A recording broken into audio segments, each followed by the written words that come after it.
Buenas noches y bienvenidos a la sexta edición de nuestro podcast noticias21.com. Hoy es 15 de octubre de 2006 y traemos un programa repleto de contenidos que esperamos os guste.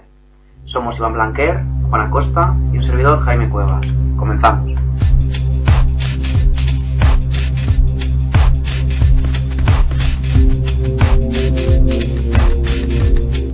Nuestros contenidos de esta noche serán nuestra tormenta de noticias breves, microcápsulas que se abren en las células tumorales, la relatividad general sobrevive a un riguroso examen, propiedades curativas de un nuevo ingrediente para protectores solares. Encuentran 67 dinosaurios en una sola semana. En nuestro especial hablaremos de la yakuza, agujeros negros y agujeros de gusano, y terminaremos nuestro programa con nuestra cita.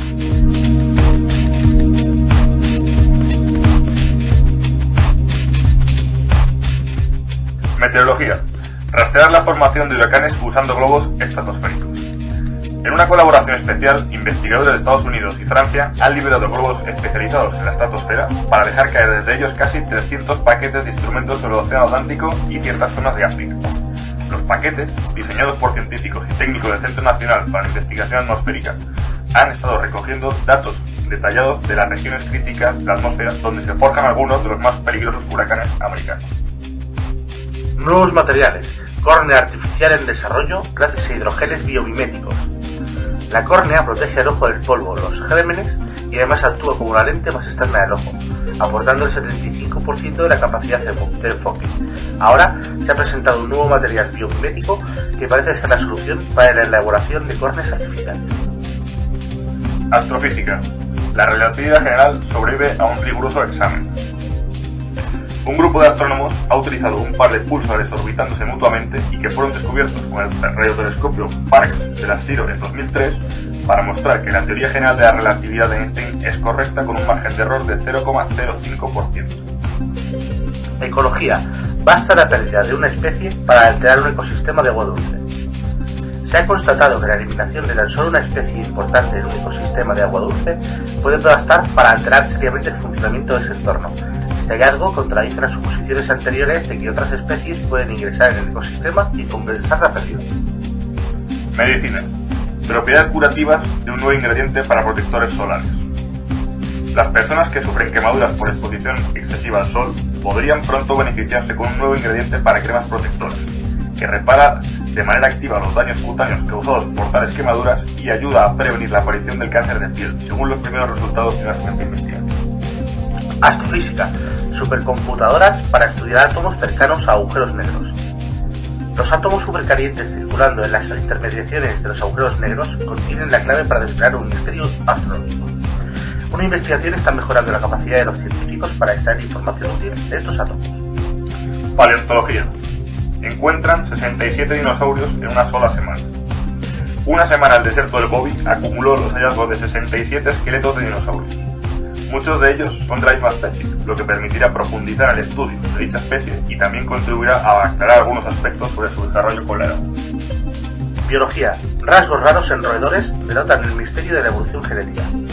Un estudio ha demostrado que los roedores del género Microtus, parecidos al ratón, no solo son los mamíferos con una evolución más veloz, sino que también poseen varias características genéticas enigmáticas que desafían la comprensión científica actual. Nanotecnología. Transistores de una sola molécula. Unos físicos han descubierto cómo transformar moléculas en transistores funcionales. Es un logro necesario para poder fabricar la próxima generación de ordenadores, notablemente pequeños pero muy potentes, con la que sueñan los nanotecnólogos. Medicina. Microcápsulas que se abren en las células tumorales. Las medicinas resultan más útiles cuando actúan directamente sobre las células enfermas. Por ejemplo, en las células tumorales, un equipo de científicos ha logrado dar un importante paso hacia esta meta: liberar intencionadamente una sustancia en una célula tumoral. Astronomía. Tras las huellas de las primeras galaxias del universo. Una búsqueda sistemática para hallar las primeras galaxias brillantes que se formaron en la infancia del universo ha revelado un salto espectacular en el número de tales galaxias alrededor de 13 millones de años atrás.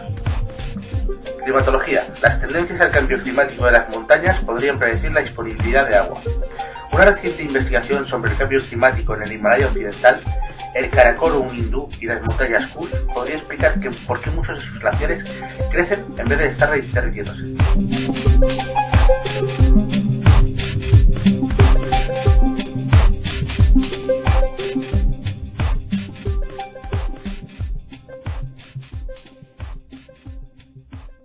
tal, Iván? Buenas noches, ¿cómo estás? Muy bien, buenas noches, Jaime. ¿Qué te ha parecido el artículo que hemos escrito en Enigmas? Pues al final a mí me ha gustado, me ha quedado. Me ha gustado mucho, el número 131. 131 de la revista de este Enigmas. mes, del mes de octubre. El artículo se titula Llegamos a la Luna y habla un poquito de la documentación perdida por parte de la NASA sobre la llegada del hombre a la Luna y bueno, que se ha abierto un poco el debate sobre si llegamos o no, son falsos los vídeos y tal. Bueno, este artículo viene un poquito a intentar aclarar todas las dudas que puedan surgir sobre esos aspectos. Sí, bueno, hemos procurado reunir el material que teníamos y que utilizamos para el programa de La Rosa de los Vientos, en el que estuvimos en agosto, y para el podcast creo que era el tercer podcast, ¿no? Sí, es la tercera edición, aproximadamente, creo. El podcast que publicamos en agosto aproximadamente. ¿Y tú qué tal, Juan? Buenas noches. Muy buenas noches, Jaime, ¿cómo estás? ¿Te ha gustado cómo ha quedado nuestro artículo? A mí me ha encantado y sobre todo me gustaría decir a nuestros oyentes que si tienen la oportunidad de comprarlo no van a sentirse decepcionados porque las imágenes que se muestran son realmente impresionantes y merece la pena.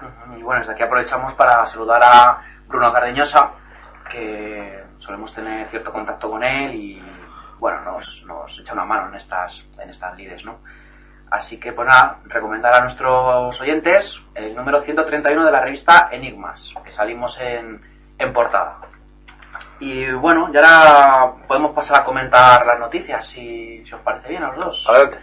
La primera es microcápsulas que se abren en las células tumorales. Iván. Pues efectivamente, se ha hecho un descubrimiento bastante importante en este aspecto, cuando están en pruebas todavía, pero bueno, la cuestión es que han creado unas microcápsulas que insertan directamente en las células tumorales y que de forma que sin llegar a afectar a otras partes del organismo, como puede ser otras terapias más agresivas, como es la quimioterapia o la radioterapia, ¿no? Pues están buscando un método para intentar curar el cáncer que no destroce el resto del cuerpo junto con el cáncer. Entonces, una de las soluciones que han encontrado es esto, ¿no? Crear unas microcápsulas metálicas, insertarlas dentro de las células cancerígenas, o sea, son unas cápsulas especiales que tienen unas propiedades de que pueden llegar a atravesar las membranas de las células, y una vez que están dentro las bombardean con un láser infrarrojo, de forma que la cápsula se calienta mucho más que el resto de la célula, abriéndose, deshaciéndose los enlaces entre el hierro que conforma cápsula, abriéndose y dejando su contenido dentro de la célula, de forma que actúa mucho más directamente sobre las células cancerígenas, incluso pudiendo llevar así los medicamentos o los compuestos que puedan destruir esas células o evitar su propagación. Bueno, esto todavía está en pruebas. Se ha probado ahora con isótopos radioactivos para ver la iluminación, ¿no? De forma que cuando hacen radiografía se pueda ver cómo se expanden las sustancias dentro, cómo se expande el isótopo dentro de los cánceres, pero todavía no ha sido probado con medicamentos sanadores, digamos. Pero bueno, es una gran posibilidad y una esperanza para muchas personas que tienen cáncer hoy día. ¿Podría ser la solución del cáncer a corto plazo? A corto plazo no lo sé. Bueno, una solución, una terapia muy directa. Las terapias que hay ahora, como la quimioterapia y la radioterapia, afectan tanto el cuerpo del paciente que muchas veces sufre mucho por ello. Sin embargo, si tú puedes, en vez de la quimioterapia, en vez de ser inyectada en el cuerpo, se puede inyectar directamente dentro del tumor, sería una gran ventaja. Sí, además es que últimamente se está avanzando mucho en el tema de tratamiento de enfermedades celulares como el cáncer, que hace poco en Boira comentábamos una noticia de los biochips que se están empezando a modificar para que en vez de utilizar microscopios gigantescos podamos utilizar rayos de luz que lleguen justamente o sea, que sean capaces de analizar directamente la información que recogen estos biochips en lugar de utilizar grandes microscopios que valen mucho dinero. Claro. Lo cual el encarecimiento de las investigaciones lo que hace es retrasar las investigaciones. De este modo se abarataría mucho el obtener resultados de estas enfermedades celulares.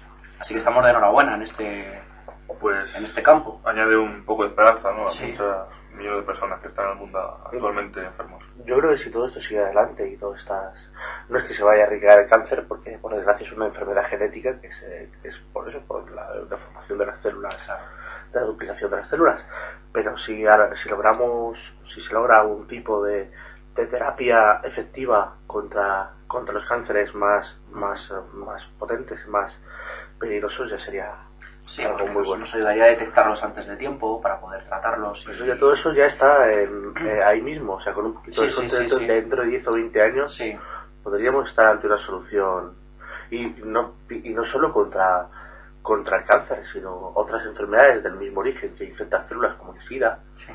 o no. Bueno, no sí, sabría el decir. SIDA ya está bastante El SIDA ya está controlado. casi ahí. Ya lo tenemos casi erradicado. Dentro de poco ya sacarán una vacuna ya que te permita recuperar todo el sistema inmunológico. Las deficiencias del sistema inmunológico se recuperarán. Fíjate que avance, ¿verdad? La enfermedad del SIDA se descubre hace 20 años. Sí. Los años 80, mediados más o menos, fue cuando empezaron. Y Tuvo el boom. Y en 30 años una enfermedad tan devastadora, ¡pum!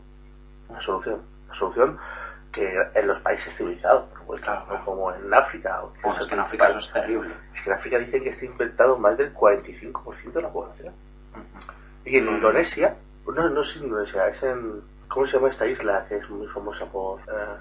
Bueno, no me acuerdo, no me acuerdo, es una...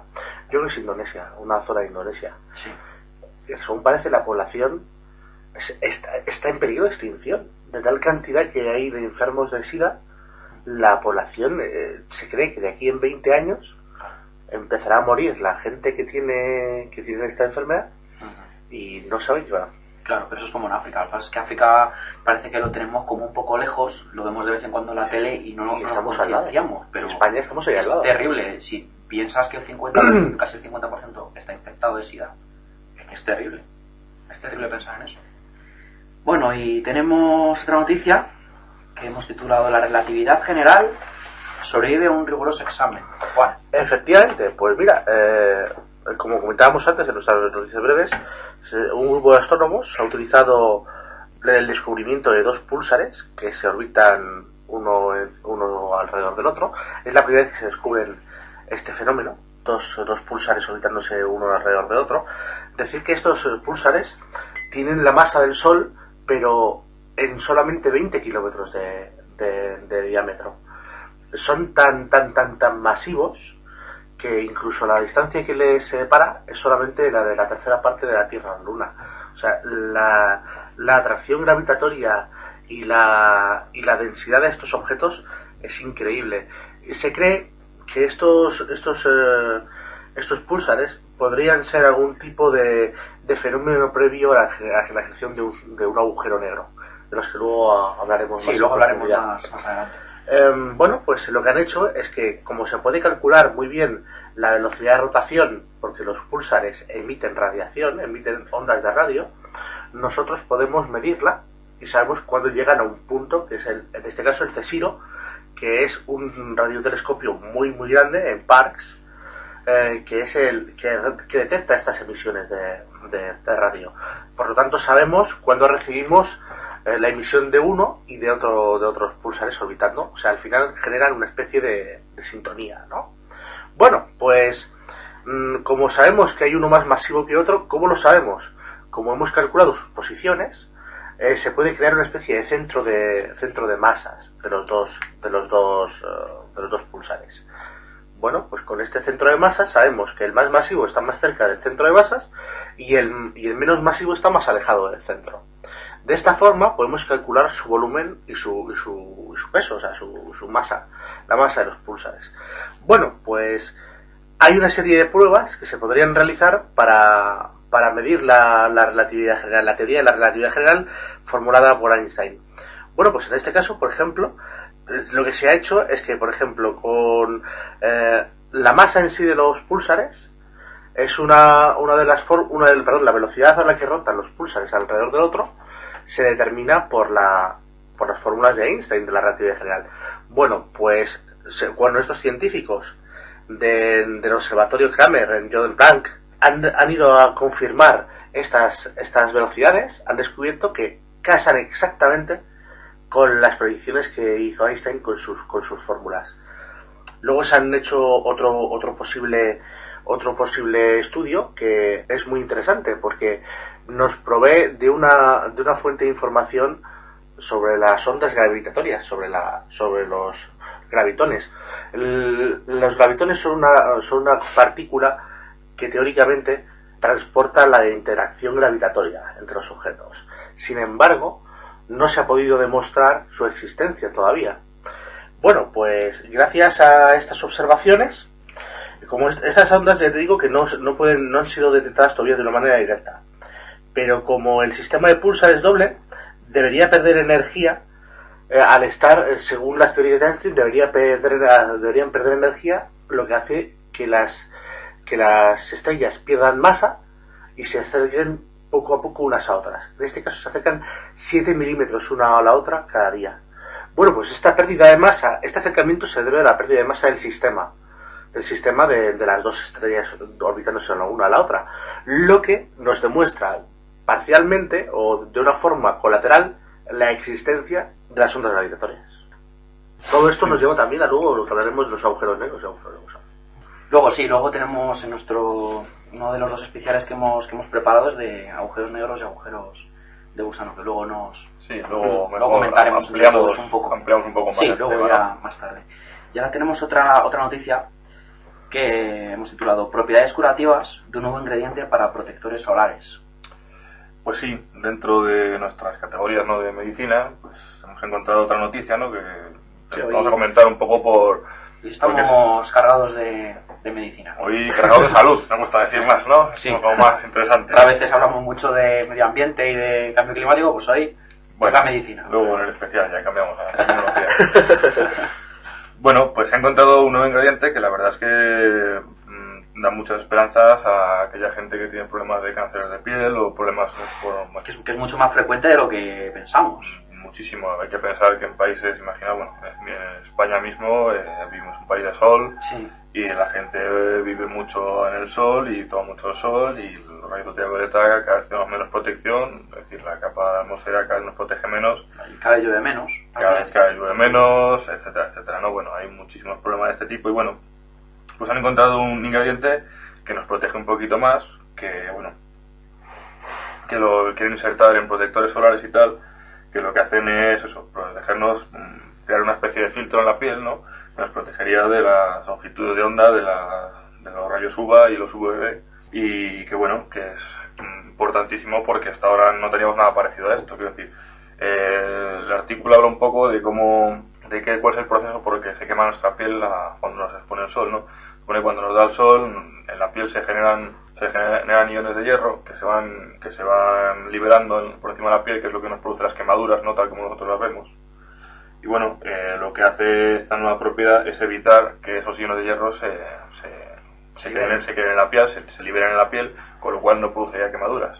Además dice que tiene otras cualidades, como serían, bueno, pues evidentemente si no se producen las quemaduras, los cánceres de piel son menos probables. También dice que ayuda a proteger un poco más también de otros aspectos de la vida cotidiana a la piel, y que bueno, que causa una sensación bastante agradable el tenerlo, y dicen que está muy bien O sea que este nuevo ingrediente entonces se va a meter en los protectores solares, en las cremas que nos damos en la playa y... Sí, supongo que empezará por ahí, luego se extenderá a todo tipo de usos que se pueden encontrar al respecto. Que también es bueno darse protector aunque no estemos en la playa. Recordemos que con las olas de calor que ha habido en los últimos veranos ha muerto muchísima gente en Europa debido a este incremento de temperaturas. Digamos que España ahora ya es casi, dentro de poco va a ser un desierto, como sigamos así, porque la zona ya de Almería, de Valencia, Andalucía, todo eso está ya... Bueno, también es porque, sobre todo porque de Valencia y Alicante conocemos, sobre todo los turistas, conocemos solo la zona más de playa. Pero eso es debido al clima de las montañas, que baja. Tú en el momento en que andas 20 kilómetros hacia dentro de Alicante, Valencia, hacia lo que es el interior de la península, el clima cambia radicalmente y te puedes encontrar auténticos vergeles como son, por ejemplo, las lagunas del Algar. Claro, lo que pasa es que son zonas mucho más localizadas. Sin embargo, por el norte de España, los montes que hay, ves todo verdes, ves árboles, bosques... Hay que cuidarlos, porque los incendios últimamente están haciendo de las suyas. Es una pena. Hemos tenido un verano muy duro con los incendios. Perdón, he dicho las lagunas del Algar y son las fuentes del Algar. Las fuentes del Algar. Bueno, y continuamos con otra noticia que a mí me ha llamado mucho la atención cuando lo hemos comentado en el índice. Encuentran 67 dinosaurios en una sola semana. Sí, ha sido muy curioso. Bueno, esto es curiosísimo.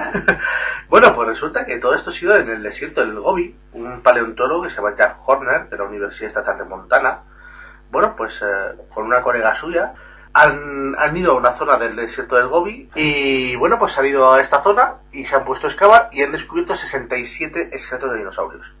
La mayor parte eran de la misma especie, que es el Psittacosaurus, que también se le llama el lagarto loro. Era un lagarto, un dinosaurio muy pequeño, de entre 30 y 150 centímetros de altura, a lo largo de su desarrollo, por supuesto. Bueno, pues se han encontrado docenas de estos esqueletos de todas las etapas de su desarrollo. Este paleontólogo, Jack Horner, es un experto en este tipo de dinosaurios y iba buscando precisamente un yacimiento con muchos de estos ejemplares. Algo que le diera... Él ya sabía más o menos dónde tenía que buscar. Sí, según parece era un animal bastante común en la época. Uh-huh. No estamos hablando de un gran lagarto solitario que se podría encontrar uno en una gran zona. Estamos hablando de un animal realmente común, pues era un herbívoro. Era muy común en estas zonas. Sí, que este señor ya sabía que tenía que buscar ahí. Recordemos que el desierto del Gobi hace 35 millones de años no era un desierto, era un vergel. Era un mar, prácticamente. Un clima tropical. De hecho, el desierto del Gobi, ahí no sé si habéis visto alguna vez alguna fotografía del desierto del Gobi que se ve un barco desahuciado en medio del desierto. Bueno, me gustaría seguir porque aparte de estos fósiles del lagarto loro, se han encontrado otros de depredadores. En concreto se ha encontrado otro que parece ser una nueva especie de velociraptor, lo cual cuando se le comentó al paleontólogo jefe de esta expedición le importó poco o nada, a pesar de que es un descubrimiento muy importante. El hombre decía que para él era mucho más importante para su investigación encontrar docenas de los otros esqueletos de los otros dinosaurios, que le revelaban muchos más datos de lo que él buscaba, que encontrar una nueva especie de dinosaurio que se descubre todos los días. Pues además lo que le ha gustado mucho a este hombre es que como la zona está llena de cazadores de tesoros y gente que recoge fósiles y los vende en el mercado negro. Bueno, pues como este es un esqueleto muy común y que está en todas partes, pues no atrae a los cazatesoros y le permite desarrollar su investigación en paz sin que nadie le moleste, sin que le roben fósiles. Efectivamente. Toda la investigación, por supuesto, es propiedad de Mongolia y, sin embargo, si bien se le han permitido hacer moldes e incluso llevarse algunos esqueletos para luego devolverlos, la investigación es propiedad del gobierno de Mongolia y, según parece, con la ayuda de la Universidad de Montana, se va a crear un museo donde se van a exponer todos estos dinosaurios. ¿Tú qué opinas, Iván? Yo creo que tiene razón el paleontólogo, que es más interesante encontrar 67 o los que fueren tipos de un solo dinosaurio en una misma zona, de diferentes edades, permite conocer desde gustos alimenticios, formar organización social o cualquier otro tipo de información sobre ellos. Es decir, cuanto más especímenes tienes, más cosas puedes saber. Y sin embargo, un nuevo tipo de velociraptor llama mucho la atención, pero realmente no sabes nada, solo sabes que has descubierto un nuevo tipo de velociraptor. Lo único que dice es que tienes que investigar más y que necesitas más datos. Pues sí, tienes que encontrar más. Sin embargo, este hombre se las ha apañado para encontrar un montón de lagartos loro, que es lo que él estaba buscando. Además, como muy bien dice Iván, al estar todos en la misma zona, te permite pues descubrir cómo eran los nidos, cómo era el desarrollo a lo largo de todas sus edades. Cómo se organizaban socialmente también. Efectivamente. Se movían en manadas o eran solitarios. ¿Por qué creéis que se han encontrado? Porque debería ser un animal muy común. Sí. Tan común que cuando sucediera lo que sucedió, que en ese momento sí, que igual se quedaron morir sin comida y murió toda la manada, o ¿qué creéis que puede pasar ahí? Bueno, según parece, en el lugar donde se encontraron los dinosaurios se encontró también el depredador, el velociraptor. No sé si se conocen, supongo que no se sabrán todavía las causas de la muerte de los...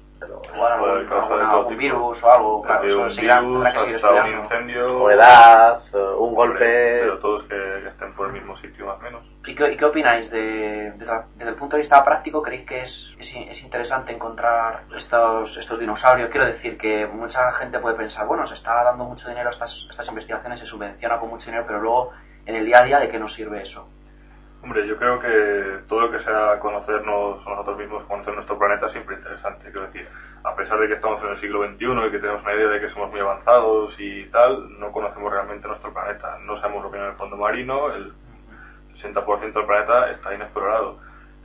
Aún encontramos nuevas especies de dinosaurios, o sea, épocas de la Tierra, que no tenemos absolutamente ni idea de qué ocurrió o de qué hubo allí ni nada. Hostia. Quiero decir, todo lo que sea el conocimiento de nosotros mismos es siempre útil a todos los aspectos. Recordemos también que hemos hecho mucho hincapié en nuestro programa sobre el cambio climático. Sí. Los dinosaurios vivían en un momento en el que la Tierra tenía un índice de oxígeno y de calor muy superiores a los actuales. Vivían en una era permanentemente tropical, donde había unas especies de plantas y más activas, mucho más activas que las que tenemos hoy en día.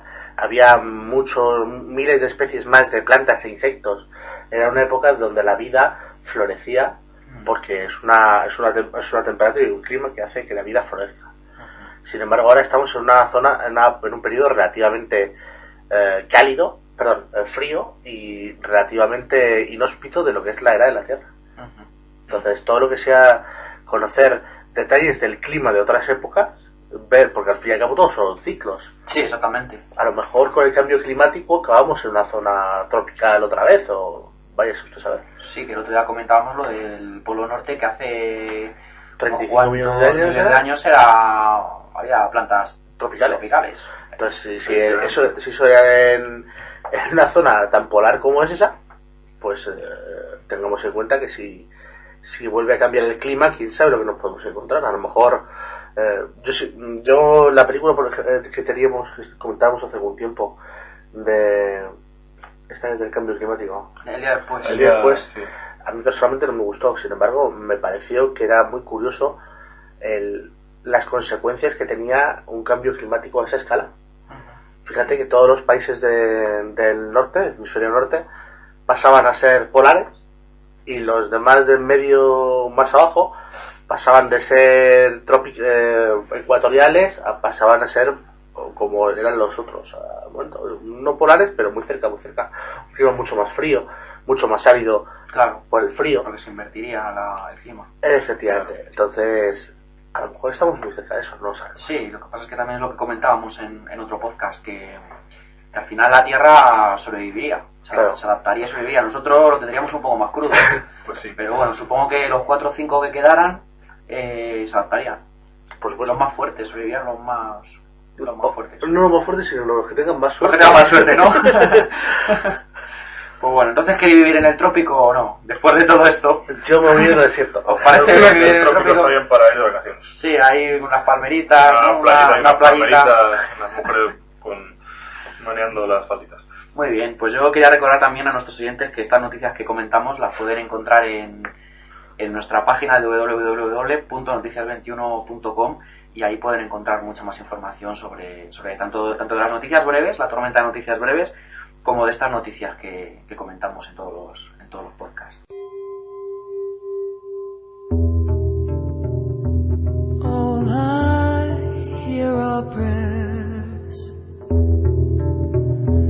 All I hear are simple melodies and thoughts. It's like life here. A rainstorm, the frogs at night, the monks singing unison at dawn.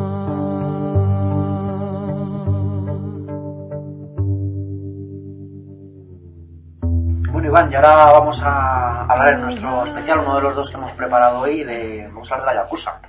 La Yakuza, la mal llamada mafia japonesa. Bueno, primero voy a remontarme un poquito a los orígenes de este tipo de organización, ¿no? Pues a mediados del siglo XIX, mientras que Europa y Estados Unidos ya estaban en plena revolución industrial, Japón seguía siendo un país feudal, pero prácticamente como aquí estamos en las medias, ¿no? Y bueno, el acontecimiento histórico es que en 1853 una escuadra americana dirigida por el almirante Perry penetra en la bahía de Tokio y propone al gobierno japonés, al shogun de entonces, que era se llama Tokugawa, le obliga a comerciar, le pide un tratado para poder comerciar con los Estados Unidos. Ante esta grave crisis, el shogun se va a ver al emperador. El emperador para los japoneses es casi una figura divina. De hecho, podemos compararlo hoy día, ¿no? Con ¿cómo se llama? El emperador japonés, Hirohito, ¿no? Sí, porque además cuando se rindieron en la Segunda Guerra Mundial, habló el emperador por la radio contándolo de la rendición, que se iba a rendir Japón, y era la primera vez que oían hablar al emperador. Y no solo eso, sino que le obligaron a admitir por radio que no era un dios. Sí. Y según parece, ese día se suicidaron muchos japoneses. Muchos samuráis. Efectivamente. Los japoneses tienen una creencia en su emperador casi como si fuera un dios. Es decir, y bueno, pues cuando llegó el almirante Perry obligó a los japoneses a firmar un tratado, porque el emperador se negó a tratar un tratado de libre comercio con los Estados Unidos, pero bueno, la flota, los cañones y los sistemas armamentísticos que poseía Estados Unidos metidos en la bahía de Tokio eran muchísimo más de lo que podía llegar a defenderse un Japón feudal. Es decir, ellos no tenían apenas, es decir, se defendían con las espadas, los famosos samuráis, ¿no? Que todos conocemos de películas o de historia, las katanas y bueno. Y bueno, pues entonces, consecuencia de esto, el emperador tuvo que dimitir, se volvió a renovar el ciclo imperial, ¿no? Entonces llegó un joven Mutsuhito, conocido por el nombre del emperador Meiji, y empezó la época moderna, digamos, en Japón. Este emperador llegó con solo 15 años a la cabeza del país. Lo primero que hizo fue cambiar el nombre de la capital, donde toda la historia se había llamado Edo, pasó a llamarse Tokio. Y bueno, también fue el principio del fin del estilo de vida japonés, los samuráis, que hasta entonces eran los señores feudales, ¿no? Los que gobernaban las tierras, tenían a sus criados su servicio, y bueno, está un sistema, digamos que los samuráis solo se dedicaban a ser samuráis, tenían un código de honor súper estricto, y que luego hablaremos un poquito, ¿te apetece? Sí. Y el Bushido, ¿no? El Bushido, el Bushido era el camino del samurái. El camino guerrero. El camino del guerrero. Sí, bueno, pues ocurrió durante la época Edo.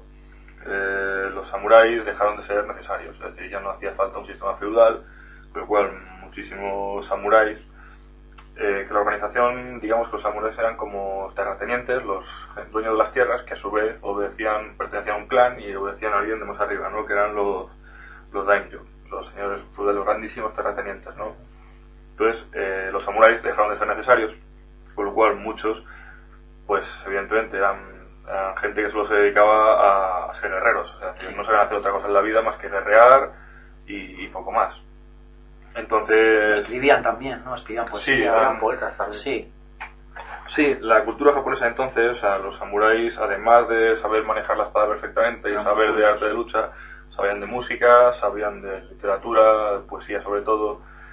Lo que digamos el resto de la población en general no llegaba, los samuráis concentraban bastante la cultura que había por allí. Es que lo demás, los campesinos, es que no eran nada. Eran De hecho, meras herramientas. De hecho, me gustó un libro que leí hace algún tiempo que hablaba sobre los samuráis, y decía que llegaron a ser un problema en la época feudal, en el inicio de la época moderna japonesa, porque eran gente que ibas por la calle y si consideraban que habías hecho algo malo, te cogían, te mataban en el momento, y la ley no les castigaba, porque se suponía que el honor del samurái, o sea, te estaban matando porque habías hecho algo malo. Es que ni siquiera tenían por qué considerar que era algo malo, simplemente les apetecía matarte, muchas veces para probar simplemente la espada, y para probar si estaba afilada, cogían al pobre campesino que había por ahí y exactamente, sí, el Bushido.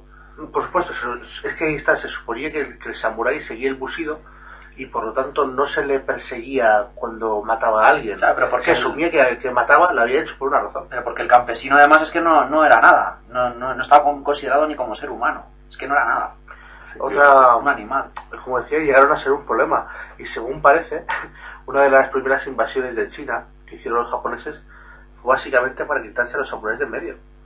A los que mataban al principio eran para asaltar a los japoneses, a los chinos, eran a los samuráis, que como eran tan expertos guerreros y eran tan salvajes en combate, pues claro, se hacían con la victoria rápidamente.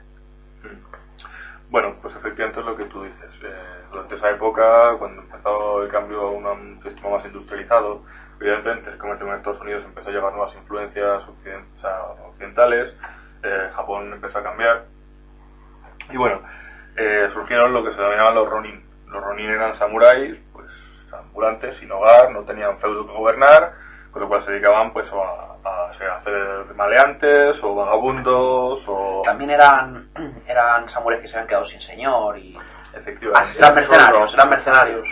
Efectivamente, era gente que se dedican, solo sabían hacer eso y bueno, empezó a haber cada vez más y algunos pues se organizaron dentro de clanes, empezaron a organizarse en clanes, empezó a haber batallas con clanes rivales y de ahí surgieron los primeros grupos que llegarían a formar la Yakuza.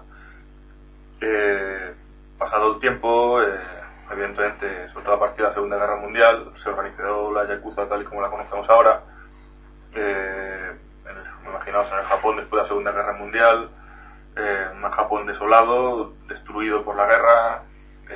Fijaos el milagro que operaron allí de estar siempre destruido a llegar a convertirse en una de las potencias mundiales, y una de las razones o de sus características es la Yakuza, ¿no? Que influye para ellos dentro de pues negocios un poco turbulentos, ¿no? Podemos hablar de juego, de prostitución, etcétera, pero bueno, el término Yakuza proviene de los orígenes, cuando las bandas estas de maleantes, de los Ronin organizados, ¿no?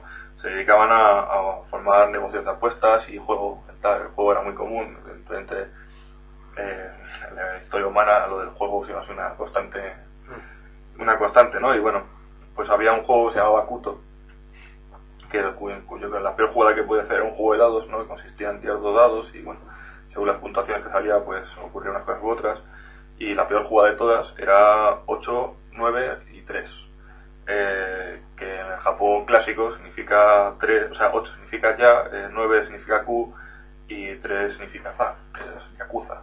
No se sabe exactamente cómo llegó a derivar de esos 3 dígitos el nombre de Yakuza, pero el caso es que se acuñó así, y a partir de entonces se ha mantenido hasta nuestros días tal y como...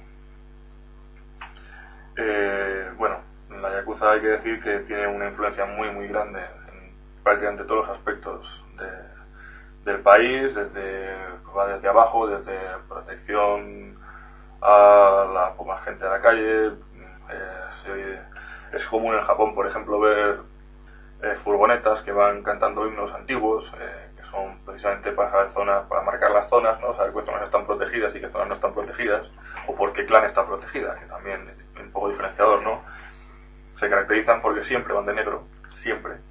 Su única vestimenta es negra, todo lo que llevan es negro.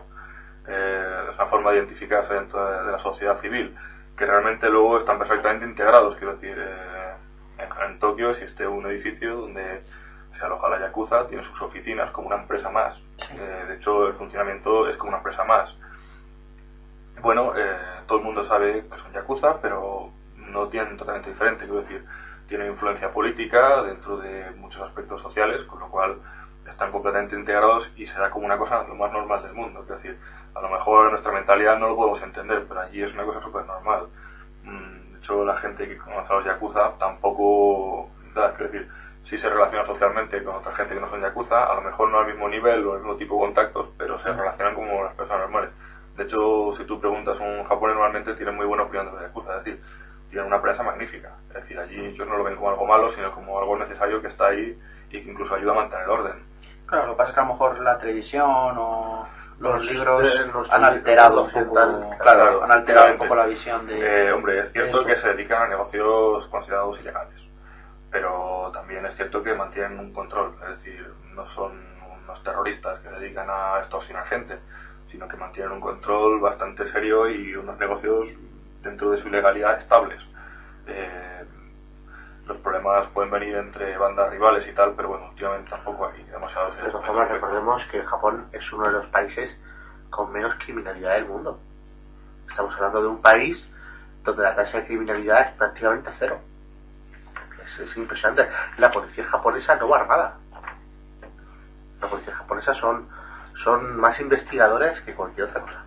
Y su principal problema son las fronteras y los aeropuertos.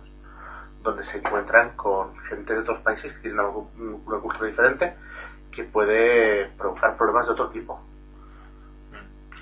Pues para que os hagáis una idea de cómo es la organización de Yakuza, se organizan según método de organización empresarial que se conoce como Senpai Koai, que es un tipo de forma de trabajar de tipo vertical.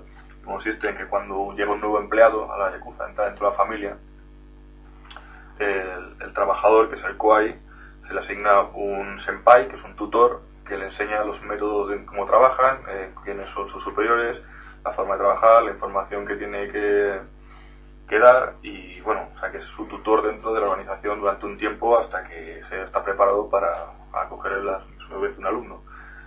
Hay dos tipos de relaciones verticales, ¿no? Que son la que utiliza la Yakuza, que es la Senpai Koai, la del trabajador empleado, ¿no? Que, bueno, enseña el maestro, el tutor, enseña al principiante hasta que llegan a un nivel y siguen trabajando comúnmente, ¿no? Otro tipo de relación vertical es la Youshi-buka, que es de primero al nuevo le dan un periodo de entrenamiento en el cual lo que tiene que hacer es llegar a conocer perfectamente a su jefe. Es decir, que entre el empleado y el jefe exista una relación grandísima, se conozcan muchísimo. Es lo que se conoce, ¿cómo lo definían? Definían como entender 10 a partir de escuchar 1. Con una orden del jefe, el subordinado sabe que hay que hacer un montón de cosas más referentes a esa sola decisión del jefe. Es decir, es promover un conocimiento muy muy grande de tu jefe de forma que el trabajo en equipo se complemente perfectamente. Y eso era, has dicho, escuchar 1 y entender 10. Sí, eso es un poco la política sí, que aquí en Occidente eso no, sí, que no se lleva mucho. Es imposible. La relación entre el jefe y empleado no suele ser... Es también muy típico allí, la relación entre el jefe y su empleado, ¿no? Que convivan muchísimo juntos, incluso es irse a beber juntos. Se van a beber juntos y durante esas jornadas el subordinado le dice claramente al jefe exactamente lo que piensa de todo, de forma que se conozcan profundamente. Quiero decir, pero cuando digo que se conocen, o sea, que le dice todo realmente lo que piensa, sin tapujos ni mayor problema. Es decir, si le tiene que decir que le pasa a un jefe desastroso y que sus decisiones no le gustan, se lo dice tranquilamente. Tomando cervezas no pasa absolutamente nada, sino que eso ayuda a conocerse mejor y llevar mejor la relación dentro de la empresa, ¿no? O sea, dentro, que es para favorecer a la empresa, ¿no? Que es como un clan. Y tú, como perteneces a una empresa, está dentro de tu grupo. ¿Sabes? En japonés también, cuando se presentan, normalmente entre ellos normalmente dicen su nombre y a la empresa o grupo al que pertenecen. Son extremadamente territoriales y por pertenecer a un grupo u otro, tu posición social varía. Es muy importante el grupo al que perteneces, que tu familia se mantenga dentro de unos criterios de honradez y de principios de filosofía zen, confucianismo. Bueno, luego si queréis también hablamos un poquito, si da tiempo. Y bueno, es importantísimo, ¿no? Y bueno, otro tipo de la relación es la relación horizontal, que se llama Doki, que es, bueno, todos los empleados o todos los que entran a un mismo nivel de la empresa se relacionan entre ellos, se comunican mucho entre ellos, forman equipos muy importantes, muy unidos y tal, y todos se esfuerzan en rituales que se llaman nomikai, a que se vayan juntos a emborracharse, de forma que entre ellos se establezca como la comunicación que hablamos antes entre el jefe y el empleado, ¿sabes? Que se conozcan muchísimo, convivan mucho juntos, se conozcan su vida perfectamente, de forma que sea un grupo totalmente integrado, ¿no? Entonces, de esta forma provocan que los grupos de trabajo funcionen como una sola unidad, que fue uno de los secretos que llevó a Japón a recuperarse la Segunda Guerra Mundial con esa rapidez y esa brillantez tan grande. También hay que decir que la forma de trabajar en Japón es ponerlo todo siempre por escrito. Cualquier cosa que se hace va con un informe al superior, que va al superior, que va al superior, y todo queda escrito, todo lo que se refleja, todas las decisiones que se toman quedan por escrito siempre. A lo mejor es un método un poco lento, pero bueno, muy burocrático. Sí, pero muy efectivo. Es decir, no se hace nada aleatoriamente, las decisiones son siempre meditadas y supervisadas. Si no te gusta una decisión, pues lo dices, se añade un informe, un anexo al informe y se vuelve a trabajar, ¿no? Y bueno, y recuperando un poco, pues la Yakuza funciona como una empresa más, es decir, como una empresa japonesa más, que su negocio es un poco más turbio a lo mejor, bueno, pero es una empresa más, quiero decir. También existe mucha, digamos, leyenda alrededor de la Yakuza, ¿no? Sí que es cierto que... Leyenda negra, ¿no? Evidentemente no trabajan fuera de la ley, pero tampoco trabajan dentro. está en una especie de limbo entre medias, ¿no? Digamos que tiene muchas influencias políticas y en la policía y en muchos estados, muchos organismos importantes dentro de Japón, con lo cual tiene un estatus especial, digamos. Dentro de la yakuza también encontramos reglas internas especiales, ¿no? Como la famosa cortarse una falange de un dedo cuando mueres un fracaso o tienes un problema dentro de la yakuza, o por ejemplo cuando quieres romper relaciones con la yakuza te piden la falange de un dedo como prueba, como prenda de que vas a ser fiel, ¿no? No vas a traicionarles, ¿no? Es decir, también el tatuarse de todo el cuerpo, ¿no? Es decir, los tatuajes dentro de yakuza siempre son tatuajes sobre dragones o samuráis, son enormes tatuajes, pero eso sí, nunca se dejan ver por encima de la ropa, o sea, nunca se harán tatuajes por encima de las muñecas, de forma que si vas allá del traje se vean. O sea, quiero decir, tú nunca verás un tatuaje de un yakuza por ahí ni nada parecido. Si lo que puedes llegar a mejor en una piscina pública o así, porque digo, son gente normal que se relacionan con uno más. Pero lo normal es que esas cosas nunca tú sepas que alguien es un yakuza por más por su traje negro que por los tatuajes que puedas llegar a ver. Pese a ello, sí que tienen los tatuajes enormes detrás de todo el cuerpo, ¿no? Excepto las zonas visibles. No, y bueno, pues eso es para que os hagáis un poco la idea de cómo funcionan los yakuza, y cómo tiene ese funcionamiento interno, ese régimen especial y esas características especiales. Y bueno, también hay que decir que los yakuza siguen a rajatabla lo que será el código de honor, ¿no? El bushido que hablábamos antes, sí. ¿No? Bushi es samurái, el do es camino. Entonces, el honor dentro de la cultura japonesa en general y los yakuza en particular es tremendamente importante, ¿no? Los valores de honor, lealtad, de tal, son tremendamente importantes, están muy fijos dentro de la cultura, ¿no? Los samuráis, hablábamos dentro de su código de honor, decía que ellos podían hacer cualquier acción mientras no tuvieran que arrepentirse de ella, ¿no? Mientras ellos no hicieran nada malo, ellos no tenían ningún problema, podían seguir viviendo tranquilamente. En cambio, si cometían una acción desleal, iban contra su honor, se practicaban el rito del seppuku, ¿no? Que es la harakiri, como lo llaman, eso de clavarse un cuchillo en las tripas y suicidarse. Pero bueno, entonces los yakuza mantienen este tipo de ritos, ¿no? Siguen el código de honor del bushido. El bushido se basa básicamente en dos disciplinas religiosas, ¿no? Que es el budismo zen y el confucianismo. El budismo procede de China y cuando llegó a Japón fue una revolución dentro de la sociedad, sobre todo cultural y moral japonesa, y bueno, tenía el objetivo del budismo zen es llegar al estado de iluminación, al estado como Buda, imaginaos, ¿sabéis algo de budismo? Sí. Cuando llegaron, el objetivo de esto es llegar a la iluminación, a ser uno con el universo, al estado iluminado, ¿no? El camino, entonces, bueno, existen determinados rituales, ¿no? De forma que se pueda llegar a alcanzar esa iluminación, determinados valores que llevan a ese tipo de a la iluminación, que llevan al objetivo, ¿no? Del budismo zen. Habla mucho es una teoría muy personal, no es más bien de creer en cosas, sino de una forma de vida, un estilo de forma de pensar, ¿no? Es un compendio de cosas que está en todo, está en la vida normal, está en tus acciones, está en tus relaciones con familia, amigos, el clan, trabajo, etcétera, ¿no? Bueno, existen ejemplos como pues la ceremonia del té famosa, que sale en muchísimas películas, sí. Que habréis visto seguro. Las casas de té. Claro, pues eso es parte del budismo zen, es un ritual de espíritu, de tranquilidad de espíritu, ¿no? La caligrafía también es muy importante en estas cosas. La caligrafía, la forma de escribir las letras, la representación, están muy relacionadas por una parte con el espíritu propio, con la cultura japonesa, con la moral y los valores que proponen, ¿no? Principalmente se basa en la calma y la paciencia. La cultura japonesa es súper calmada, tú nunca verás muy pocos japoneses alterados y tal en su vida normal. Tienden a reflexión, a una cosa más tranquila, que luego no quiere decir que tengas un momento de calentamiento, lo que sea, pero claro, pero que lo normal es eso, tiender hacia un estado de relajación, de meterse en sí mismo y llegar al camino de iluminación, básicamente, ¿no? Y el confucianismo que también vino de China posteriormente, ¿no? Hacia el siglo XII, yo creo que entró en Japón más o menos, y defendía valores que luego llegarían a identificarse con la cultura japonesa, como son la lealtad, la justicia y el honor principalmente, ¿no? La lealtad dentro de los clanes se lleva incluso ahora, la lealtad dentro de las empresas es fundamental.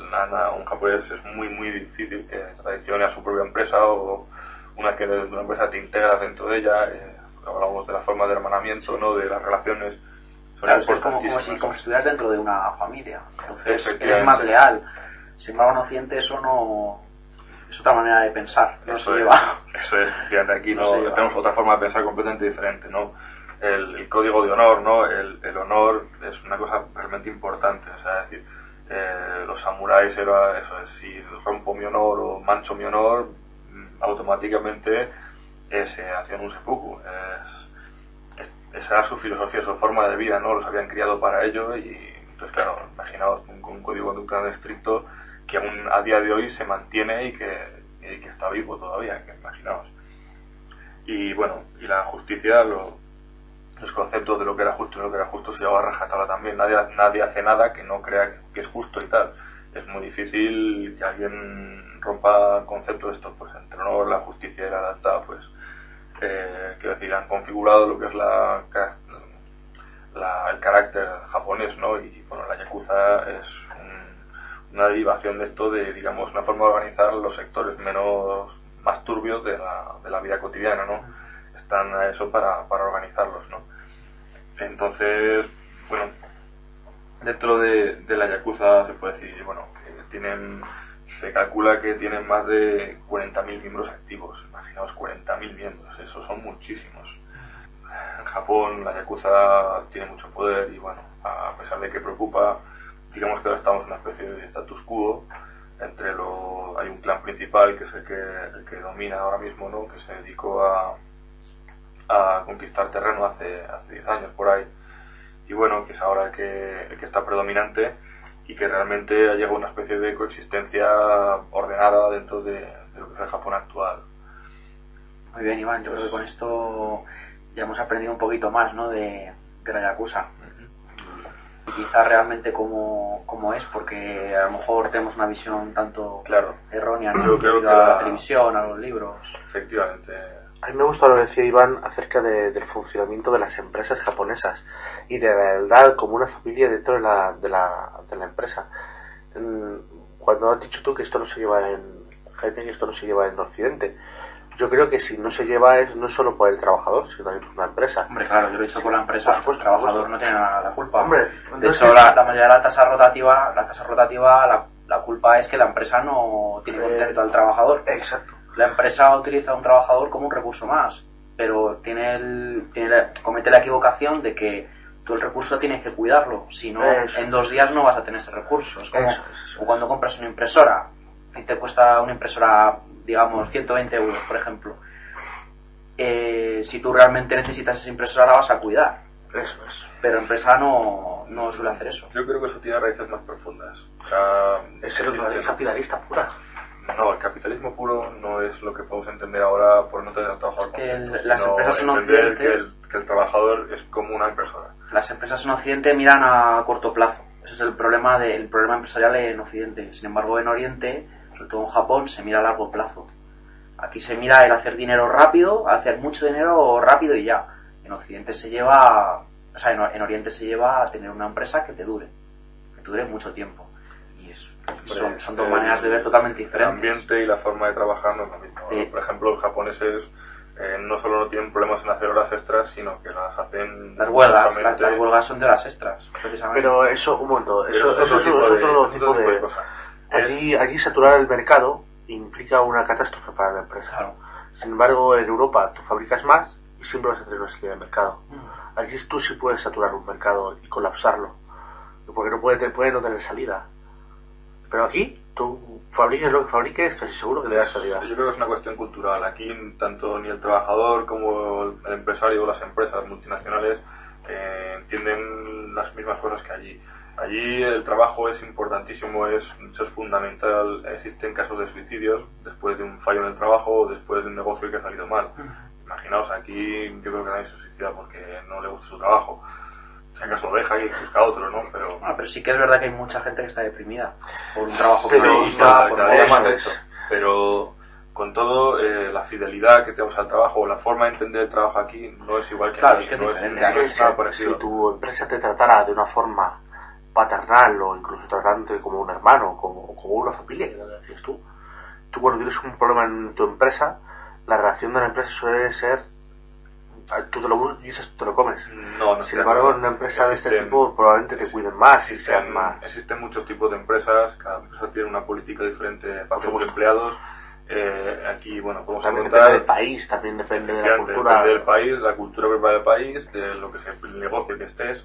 Diferentes sectores tienen diferentes tipos de negocio, ¿no? De tratamiento, de gestión empresarial, ¿no? Es decir, eso es tan variado. Yo creo que el problema no es de actitudes, sino de cultura personal, o sea, del eso individuo, ¿no? Ya no solo a nivel empresarial, sino del individuo. El individuo tiene otra forma de entender la vida, otra forma de entender el trabajo, otra forma de entender la familia. Sí, pero no sé, yo creo que si tú estás en una empresa que tienes la sensación de que formas parte de algo, que sabes que vas a tener un trabajo estable porque esa empresa te va a cuidar, pues trabajas con más gusto, eres más fiel a la empresa, no te vas a otra empresa a la primera de cambio. Claro. Es normal, una empresa, a lo mejor un trabajador va a seguir cobrando lo mismo, gane la empresa mucho o poco. Si la empresa gana mucho porque tú trabajas mucho, la mayoría de las veces tú no ves ese resultado en tu nómina. Tú sigues trabajando lo mismo y sigues cobrando lo mismo. Evidentemente existen métodos de fidelización de empleados, evidentemente la alta rotación de empleados yo creo que no favorece a casi ninguna empresa. También es cierto que realmente depende del tipo de empresa. Si es un empleado especializado o que necesita una alta preparación, es mucho peor que haya alta rotación que si son empleados que requieren muy poca especificación. Es que se pueden variar fácilmente. Yo creo que el empleado se va a otra empresa porque no está a gusto en la empresa, está claro. Si no, no se va a otra empresa. Porque tú quieres un trabajo estable porque el ser humano tiende a estabilidad y a lo que es seguro. Y no solo eso, sino que es una necesidad en nuestra vida actual. Claro. Tú quieres comprarte una casa y el banco no te da un crédito si no tienes un trabajo estable. Claro. Y si no ganas más de un límite. O sea, es una serie de condiciones que necesitas tú como individuo para ser feliz y para poder tener un futuro propio. El problema es que luego la empresa, una vez que te hipoteca, sabe que te tiene en la mano. Te trate bien o te trate mal. Entonces es una forma de esclavitud. La idea es que te puedas mover dentro de las empresas, ¿no? Es decir, aquí la contratación y movimiento laboral es bastante común. No tienes por qué quedarte en una empresa si no te gusta. Normalmente puedes encontrar otra análoga o irte a trabajar a otro sitio, que tampoco pasa absolutamente nada. Pero es que en España no te obligan a nada. En España las cosas son muy diferentes. Yo creo que, por ejemplo, en España podemos ver tres tipos de empresas. Las empresas estatales, o sea, por ejemplo, trabajar para el Estado, trabajar para una empresa extranjera, ya sea inglesa, americana o alemana, o sea, extranjera, que trabajar para una empresa española. La mentalidad española tradicional en una empresa es terrible. Hombre, la cultura empresarial la verdad es que no está del todo bien entendida, yo creo, según los cánones o las tendencias más internacionales. Pero bueno, poco a poco vamos evolucionando hacia ello. Y la realidad es que se ve en el éxito de muchas empresas españolas. Se ve. Pero las empresas más tradicionales españolas, como puedan ser algunos bancos, o puedan ser, pues no lo sé, probablemente empresas más tradicionales, pues hombre, en España en concreto tenemos un abanico de pequeñas y medianas empresas muy grande. Es un volumen muy grande, es decir, pues evidentemente una empresa cuanto más grande es, más especificación y más estructurados tiene los puestos de trabajo, con lo cual tu trabajo más estructurado. Una empresa pequeña tienes que hacer pues prácticamente lo que haya que hacerlo, o sea que es todo. Son diferentes trabajos también. Fíjate que mucha gente que trabaja para empresas pequeñas está más contenta y más orgullosa de su trabajo que personas que trabajan para una multinacional. Suele ser más más personalizado. No solo es el trabajo lo que cuenta, claro, también es el ambiente laboral. Tú no te sientes a lo mejor como un mero número, te sientes parte de algo. Pero es que también hay empresas que a lo mejor les interesa que haya un buen ambiente entre los trabajadores y hay empresas que no. Hay empresas que porque su política es así o entienden que es mejor así, fomentan la competitividad entre empleados y que bueno, que puede llevar, hay sectores, por ejemplo, hablemos del periodismo, existe una competencia feroz, es decir, ya desde la propia universidad les establecen unos sistemas de competencia muy grandes, de no das información, que se encadena pues efectivamente que el ambiente de trabajo es mucho más tenso que lo que puede ser pues en una empresa de hostelería, ¿no? Por ejemplo, digamos, que donde el ambiente es mucho más distendido normalmente, el trato entre trabajadores es diferente, o en un banco, por ejemplo, ¿no? Por ejemplo. Es decir, es que no se puede generalizar, cada sector, cada empresa, cada ambiente tiene unas condiciones determinadas que a lo mejor le favorece algo que para otros no es bueno. Sí, pero en Japón resulta que se las han apañado para solventar ese problema. Claro, pero porque si os dais cuenta ahora lo que se lleva mucho en las empresas es hacer las reuniones estas de fin de semana en la que te llevas a tus empleados, te los llevas a hacer actividades fuera de la oficina para integrarte más con tus compañeros, claro, pero eso se hace una vez al año, 2 veces al año.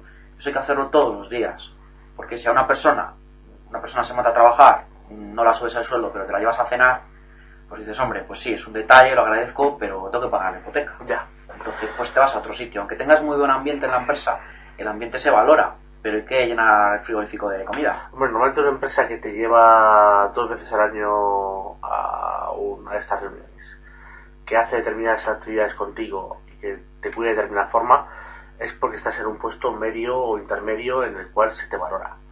Otra cosa es, por ejemplo, que estés trabajando de teleoperador y te lleven a hacer una de estas cosas.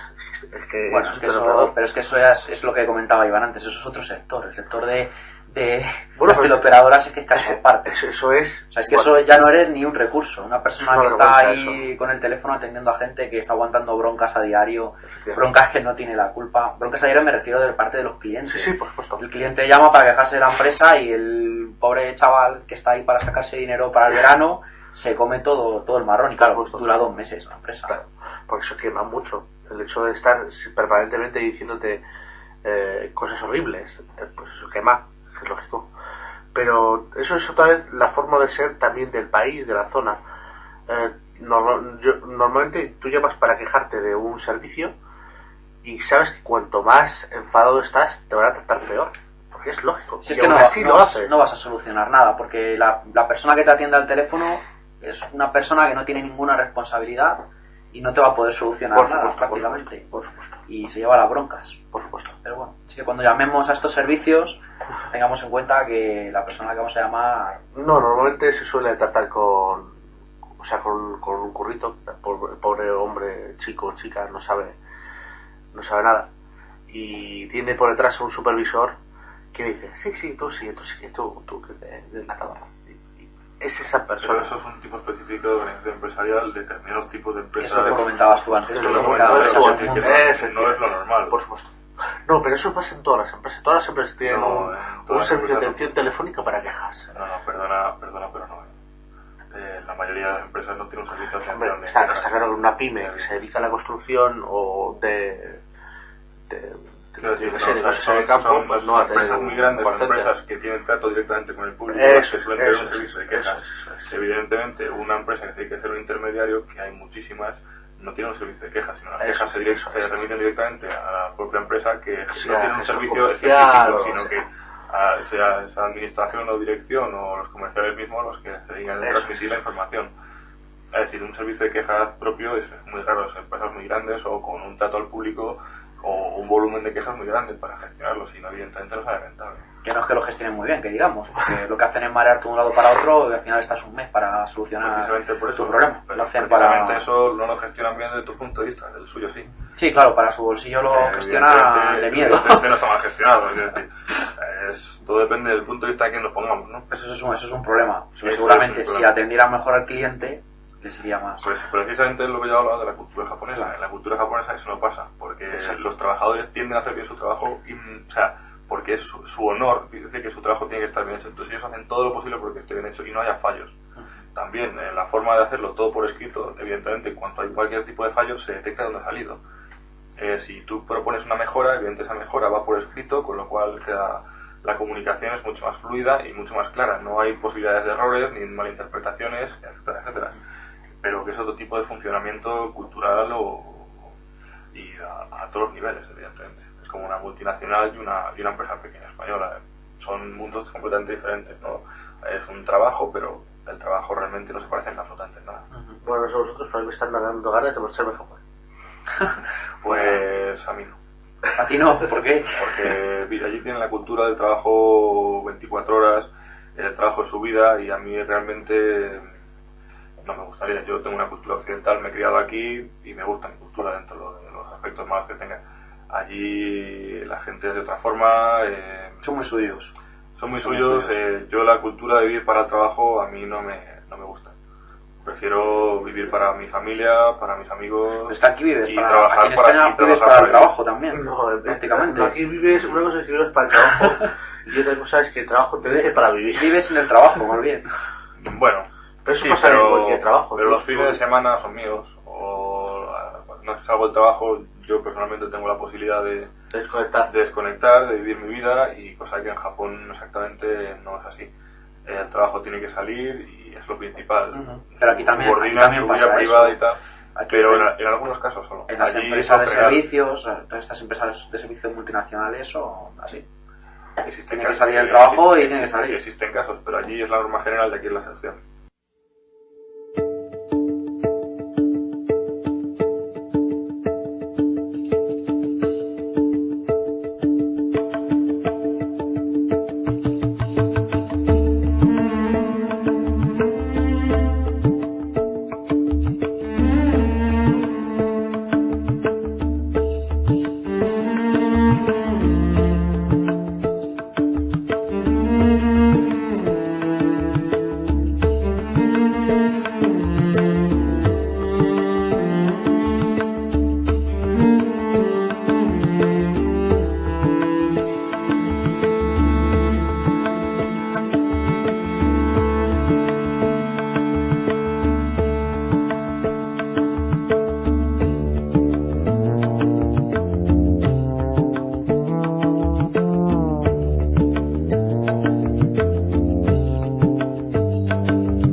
Y agujeros de gusano. Pero me gustaría que lo comentáramos de una manera sencilla para que todos nuestros oyentes puedan entenderlo, porque es un tema quizá algo complejo. Es muy escabroso y vamos a intentar centrarnos en... Primero vamos a utilizar a los agujeros de gusano, a los agujeros negros como introducción hacia los agujeros de gusano y a estos para determinadas teorías muy de moda, como son el viaje entre dimensiones, el viaje en el tiempo y el viaje a más velocidad que la luz. Muy bien, bueno, pues adelante. Bueno, pues primero definir lo que es un agujero negro. Un agujero negro es una estrella que se ha colapsado, es decir, una estrella que ha crecido tanto que su propia masa se ha vuelto contra ella y se ha creado y ha implosionado. Y se ha creado, en vez de ser una estrella de gran tamaño, se ha quedado reducida a un tamaño minúsculo, pero con una densidad tan enorme que atrapa incluso la luz que emite esta estrella. Una fuerza de gravedad muy... Exacta, tiene tal masa que su fuerza de gravedad es tan inmensa que atrae la luz y curva el espacio-tiempo alrededor suyo. Esa es su principal característica. Que podemos definir un agujero negro gracias a eso, a la curvatura espacio-tiempo que genera alrededor suyo. Esta curvatura espacio-tiempo lo que hace es, si consideramos un espacio plano o euclidiano, vemos como si fuera una manta. Nosotros tumbamos una manta, eso es el espacio, y ponemos una gran pelota muy pesada en el centro.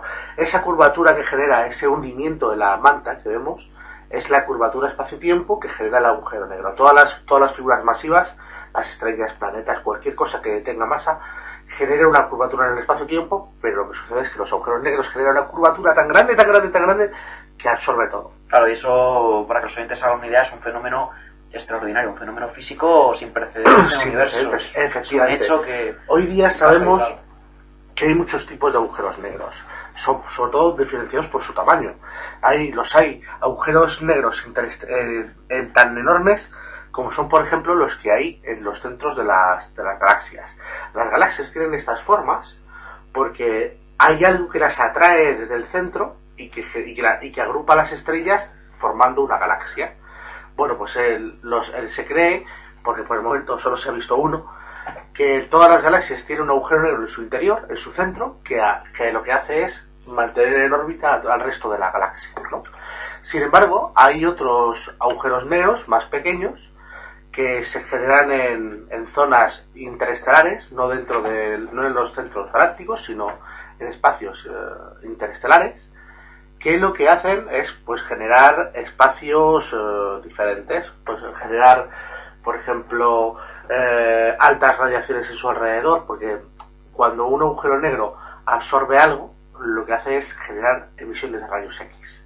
Nosotros detectamos los agujeros negros en el universo por las radiaciones de rayos X que tienen no el agujero negro, sino la materia que es absorbida por el agujero negro. Entonces directamente no se puede detectar un agujero negro, se detecta por las anomalías que produce a su alrededor, ¿no? Eso es exactamente. Bueno, pues los agujeros negros tienen una cualidad que es la entropía. Bueno,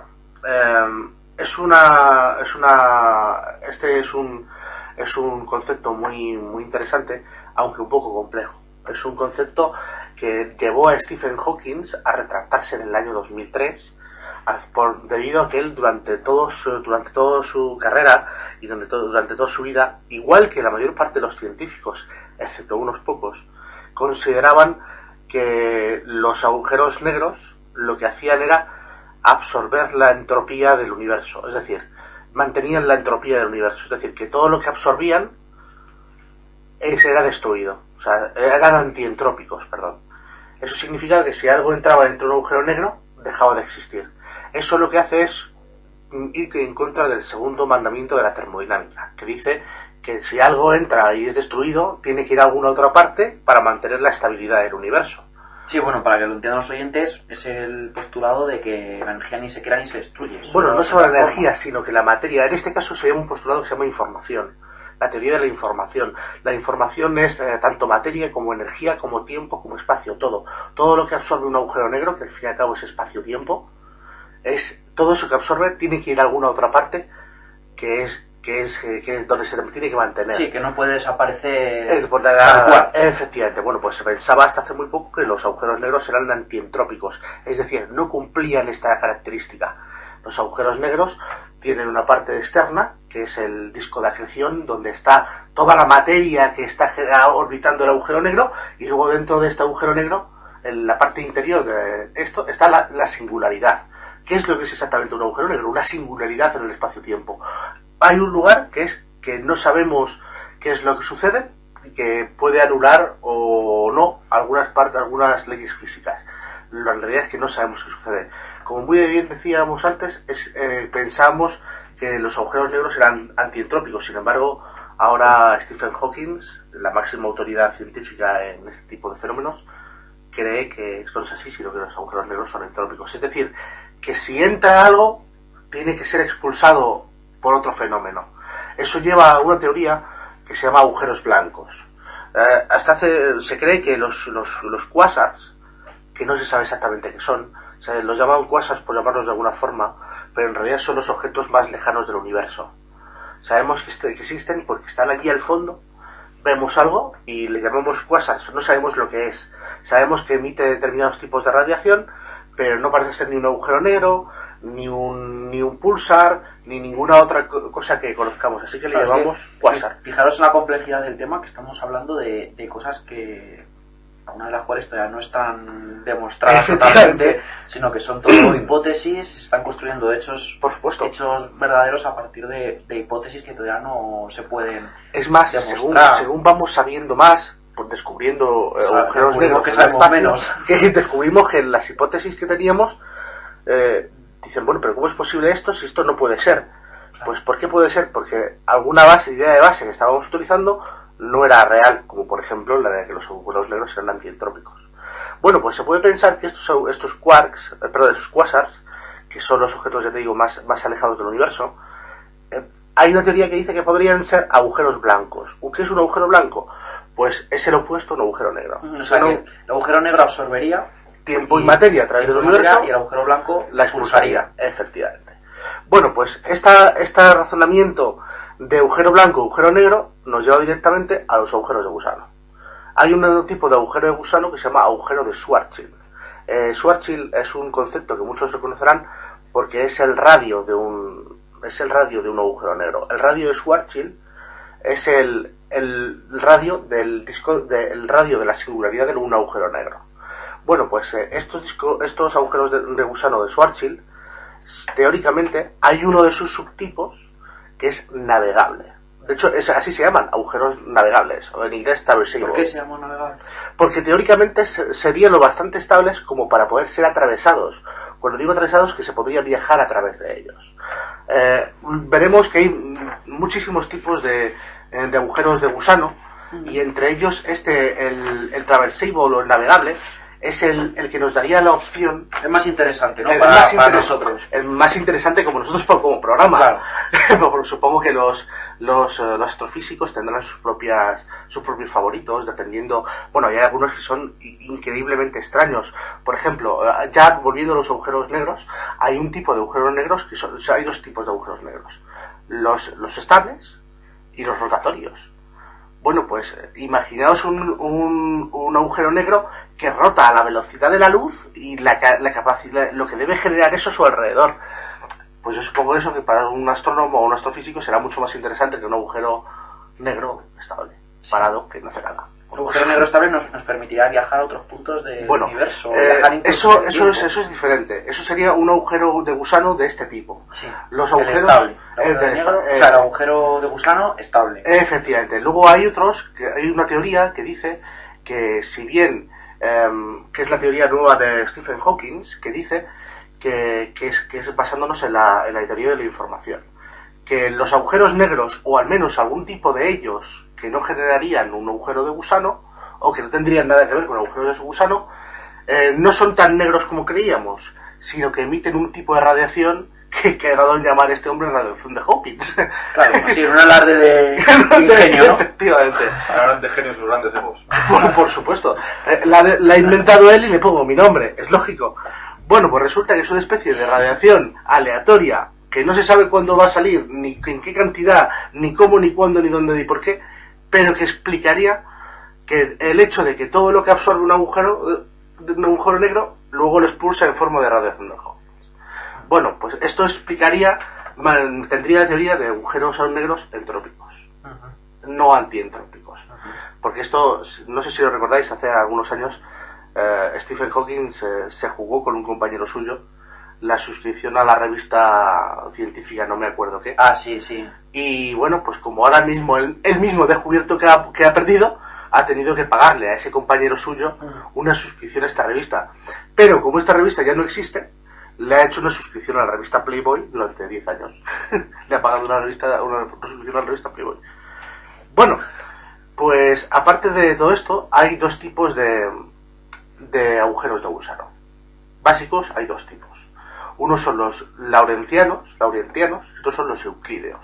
Los laurentianos se explican mediante la teoría de la gravedad semiclásica. Sin embargo, los euclidianos se explican mediante la física de partículas. Todo depende de qué tipo de partículas compongan el agujero negro, el agujero de gusano, y de cómo se haya formado. Y también dentro de los laurentianos están los intrauniversos, y bueno, aparte ya como fenómeno general están los agujeros de gusano intrauniverso y los interuniversos. Los intrauniversos significa que el origen del agujero negro y la salida del agujero negro están en el mismo universo. Mientras que los interuniversos significa que la entrada está en un universo y la salida está en otro. Eso explicaría los agujeros negros que no cumplen la teoría que comentábamos antes, que serían antientrópicos.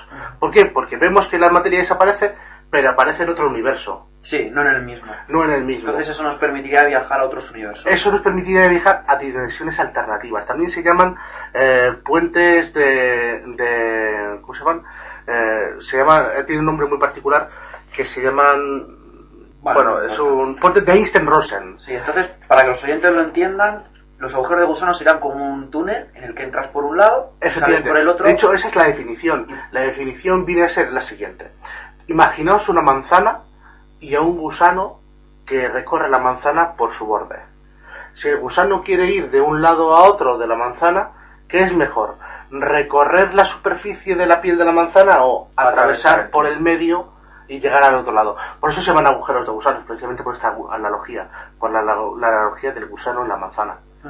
Bueno, entonces, así recapitulando para los oyentes.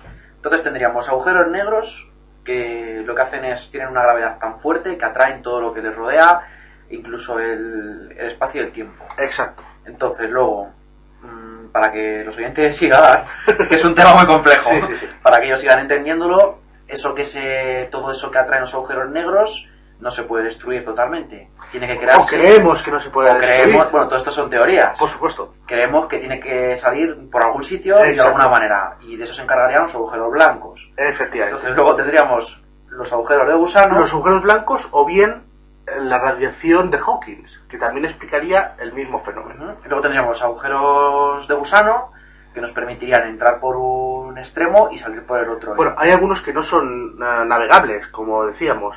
Hay unos que son navegables y otros que son de otros tipos no navegables, que son los euclídeos. Bueno, pues los navegables, que son los que están tan de moda por lo del viaje en el tiempo, viajes a otros universos, etcétera.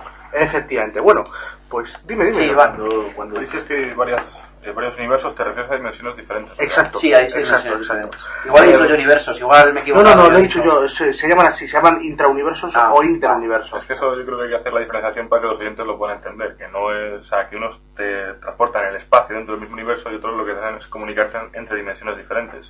Bueno, es que al fin y al cabo las dimensiones son universos diferentes. La teoría de las dimensiones, dice, de las dimensiones paralelas, dice que para cada elección o opción hay para elección hay una acción diferente que está representada en forma de, imaginaos una estrella que en forma de gota de punto de estrella de hielo. Si vosotros miráis al microscopio una estrella de hielo o un copo de nieve, es una estrella formada por millones de estrellas a su alrededor. Por cada rama de la estrella surgen infinitas estrellas en cada uno de los siguientes puntos, y en cada uno de las radiales de cada estrella surge otra estrella, así expandiéndose hasta el infinito. Pues esa es la idea, que desde un origen común, si tomamos una rama de la estrella, surgen otras miríadas de posibilidades. Cada una de esas es una opción. Pues la teoría actual del multiverso, multiuniversal, dice que el universo tiene forma de estrella de nieve, ¿no? Un copo de nieve. O sea que entonces podría pasar que cualquiera de estos universos fuera igual que el nuestro, pero a lo mejor en un tiempo pasado, un tiempo futuro, que todo esto que podemos leer en las novelas de ciencia ficción, viajar al pasado, viajar al futuro. Exactamente. Digamos que habría N universos en los que nuestra vida podría ser diferente por haber tomado una decisión. Sí, o podría no existir, o sea, al final lo que sucede es que las posibilidades son tan infinitas que podríamos... a mí me gustó una teoría que decía que podríamos diseñar un artefacto que absorbiera energía de un universo donde solo existiera la energía, nosotros adquiriéramos esa energía y la utilizaríamos, y luego el excedente o como si absorbiéramos toda la energía, esto aumentaría la entropía del universo y al final acabaría destruyéndonos. Lo que haríamos es eliminar ese exceso de entropía a otro universo donde solo existe entropía. Sí, bueno, todo esto es una hipótesis. Por supuesto. Recordemos que son hipótesis, son elucubraciones de ciencia ficción. Por supuesto. De momento. Por el tiempo, pues, sigan demostrando. Pero... Bueno, pues intentaremos, por lo menos. Intentaremos demostrarlo. Bueno, pues, como decíamos, hay uno de estos agujeros de gusano sería navegable. Bueno, pues, ahora bien, navegable, ¿cómo, cuándo y dónde? pues habría tres tipos de agujeros negros navegables, que son los que vamos a tratar por ser más interesantes desde nuestro punto de vista. Agujeros de gusano, perdón, sí. Sí, estamos hablando de agujeros de gusano ahora. Para que los oyentes entiendan, del túnel que nos va a otro, que nos permite ir a otras dimensiones. Efectivamente. Bueno, pues habría tres tipos. El que nos lleva a un punto que tiene un punto de origen en el espacio y nos lleva a otro punto del espacio en nuestro mismo tiempo o no tiempo, que es un fenómeno físico muy curioso, que es la negatividad del tiempo. Nos llevaría de un punto desde nuestro propio universo a otro punto de nuestro mismo universo en el mismo tiempo. Bueno, pues este es el agujero de gusano que conocemos por la ciencia ficción clásica, Sí. que nos serviría para atravesar de un lado al otro de la galaxia, por ejemplo, o ir a otra galaxia en tiempo cero, relativamente cero. Luego tendríamos el agujero de gusano, que nos absorbería en el tiempo X, en nuestro tiempo, y nos llevaría al otro extremo en un tiempo B, diferente. En ese caso, hemos sido capaces de viajar en el tiempo gracias a este agujero de gusano. También recordemos que lo de viajar en el tiempo al futuro, teóricamente sí que es posible. Efectivamente. Cogemos una nave espacial, nos ponemos casi a la velocidad de la luz, y cuando volvamos a la Tierra, ha pasado no sé cuántos mil años. Efectivamente, hemos viajado en el futuro. Para el usuario, debido a la dilatación de la gravedad, a la compresión de la gravedad, perdón, del tiempo, al viajero han pasado X años, Sí. mientras que para el punto estable, del que es el origen de coordenadas, ha pasado X más N tiempo. Que era el ejemplo este que pone Einstein de los dos gemelos, que uno viajaba al espacio, Bueno, lo ponía Carl Sagan. o Carl Sagan volvía y era mucho más joven, seguía siendo joven, Efectivamente. y el otro hermano era muy viejo ya. Efectivamente. Bueno, pues ese es el ejemplo clásico de viaje en el tiempo. Sin embargo, gracias al viaje del agujero de gusano, es que la explicación es un poco más compleja. En realidad, No, desde luego todo lo que estamos hablando es muchísimo más complejo de lo que estamos contando. Por supuesto, la idea es la siguiente. Cuando tú te metes en un agujero de gusano que te lleva a otro tiempo, no estás metiéndote en un agujero de gusano que te lleva a tu mismo universo dentro de otro tiempo, sino que te lleva a otro universo donde el tiempo X, en realidad en el otro universo es el tiempo X más N. Lo que quiero decir es que te lleva a un mismo punto del mismo tiempo, en el mismo universo, pero a un universo paralelo donde el tiempo ha ido un poco más adelantado, o más atrasado, o en otro punto del tiempo aleatorio. O sea, que podríamos viajar al pasado. Sí. La cuestión Si todo es esto fuera abierto. Pero la cuestión es que es muy curioso, permitiría ir, pero no volver. La lógica de los agujeros de gusano, por el momento, se entiende que es unidireccional. Ahora bien, nadie nos garantiza que podamos volver. Claro, ¿y cómo podríamos ir? ¿Una nave espacial? Bueno, ¿Nos cogemos y saltamos y nos lanzamos de cabeza? ¿Cómo sería eso? De hecho, no se sabe, porque todo esto es parte de lo que llamábamos antes la zona desconocida de dentro del agujero negro, o en este caso de un agujero de gusano. Hay una teoría que dice que para que los agujeros de gusano sean navegables, tiene que existir unas partículas que se llaman unas partículas exóticas que existieran alrededor de los agujeros negros, manteniendo estable la entrada. Lo que sucede es que no podemos demostrar la existencia de esas partículas, igual que tampoco podemos demostrar la existencia por el momento de la radiación de Hawking o de otras cosas.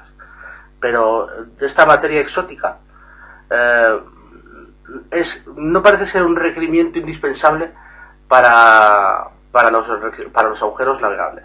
Sin embargo, hay dos teorías de agujeros navegables.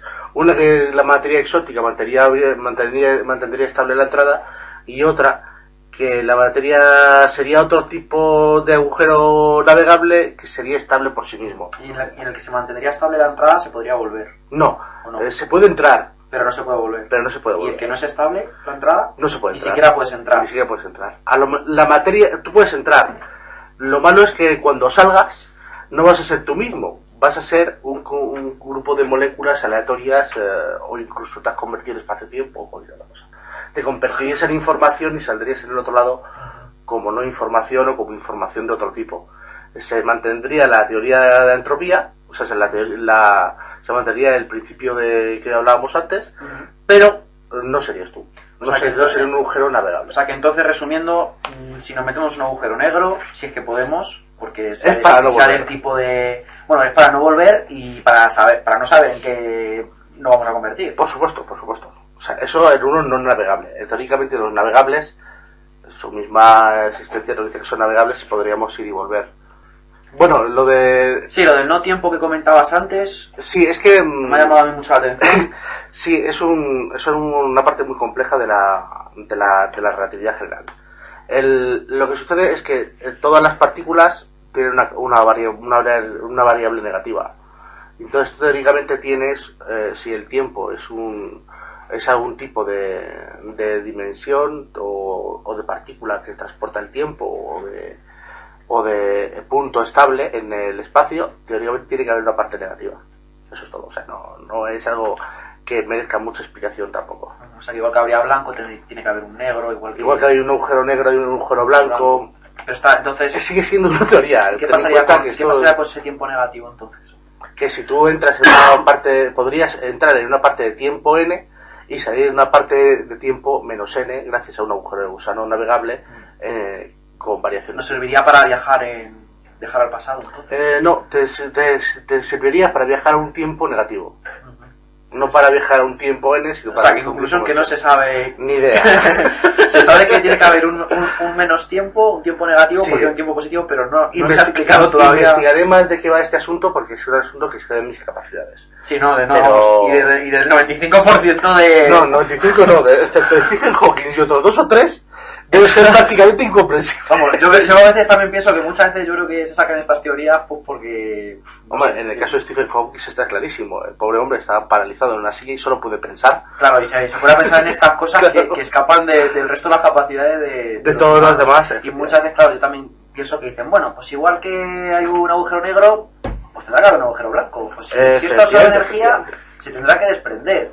Entonces, que quizás son teorías también que como que se la sacan un poco de la manga, ¿no? Efectivamente. Y a lo mejor dentro de 10 años se descubre que no hay agujeros blancos. No, él mismo dentro de las fórmulas mentales que elabora, descubre que hay una pequeña variación en una fórmula que dijo hace 30 años y que en su mente está clarísima como ayer, y dice, pues mira, me equivoqué aquí, si pongo -1 en vez de 1, pues si pongo menos tiempo, funciona todo, ¿no? Todo funciona. Entonces hay que tener en cuenta una serie de cosas. Los agujeros negros y los agujeros de gusano funcionan únicamente en caso de que tengamos una física unificada. ¿Por qué? Porque hay agujeros negros, los agujeros de gusano son una parte tan compleja de la física que no funcionan con la relatividad general. Solo funcionan teniendo una teoría unificada con la teoría cuántica. Son una serie de fenómenos físicos tan complejos que no podemos explicarlos tan fácilmente. Por ejemplo, otro tipo de agujero navegable sería el que decíamos antes, el puente de Easton-Rosen. Bueno, este es otro tipo de agujero de gusano navegable que teóricamente nos llevaría a una dimensión alternativa. La idea tan fantástica de este tipo de agujeros de gusano es que la gente, cuando se imagina un agujero de gusano, se imagina, por ejemplo, un gran túnel a través del espacio y algún tipo de viaje interestelar, ¿no? Sin embargo, no tiene por qué ser así. Lo más probable es que tú cuando entres en un agujero de gusano no veas nada. Lo único que sepas es que hay un tipo de... Es que no habría nada. Es que tú lo que verías es el disco de acreción del horizonte de eventos. O sea, solo verías que alrededor de un punto o de una zona hay algún tipo de partículas exóticas que no conocemos o no y que hacen que es marcable esa zona de alguna forma. Pero tú miras a través de ella y verías lo que hay a través de ella. O sea, no hay ninguna diferencia con el resto del espacio-tiempo. Eso sí, el momento en que entres ahí, pues justo instantáneamente apareces en el otro lado del universo o en otra dimensión o en otro tiempo. O sea, en vez de coger el metro, te metes en un agujero negro y apareces en tu casa. Sí, pero luego intentas volver a tu trabajo y tienes que volver al metro. Con suerte, ¿no? Lo que quiero decir es que si lográramos hacer eso, sería únicamente de una dirección. Todo esto se basa en una serie de agujeros de... Claro, eso sería un problema, porque si se hace un experimento en que entre comillas, una persona entrara a un agujero negro sí. para saber qué pasaría, no lo podríamos saber, porque sí, esa persona no podría volver. Sí, había un experimento del que oí hace mucho tiempo, que la idea es la siguiente: si tú sabes dónde vas a entrar y dónde vas a volver en un agujero de gusano, lo que puedes hacer es, a través de mucho tiempo, claro, colocar sondas a lo largo de todo el camino, cada una en el límite máximo de su área de comunicaciones. Y colocando docenas de miles de sondas, para las que fueran necesarias, sí, vamos, hasta llegar al otro extremo. Docenas de miles de sondas, como quien dice... 3 o 4. Como quien dice 3 o 4. Sí. Porque en realidad no sabremos cuántas hay hasta que no se ponga algo y se vea dónde sale. Bueno, pues tú luego metes algo dentro del agujero de gusano y tienes la sonda en el otro extremo del universo que te dice, mira, he pillado a este que sale aquí. Uh-huh. Y a la velocidad de la luz recibirías una respuesta que probablemente ni tú, ni tus nietos, ni los nietos de tus nietos, ni los nietos de los nietos de tus nietos podréis observar, pero hay una respuesta. Sí, bueno, estamos hablando aquí de cosas que a mí me parecen sencillas, pero bueno.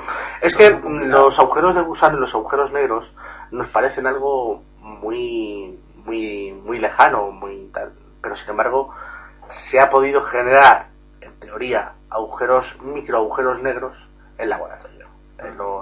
En los aceleradores de partículas, teóricamente, digo teóricamente porque no hay pruebas concluyentes de lo que se ha observado haya sido un microagujero negro. ¿Eso sea la materia oscura?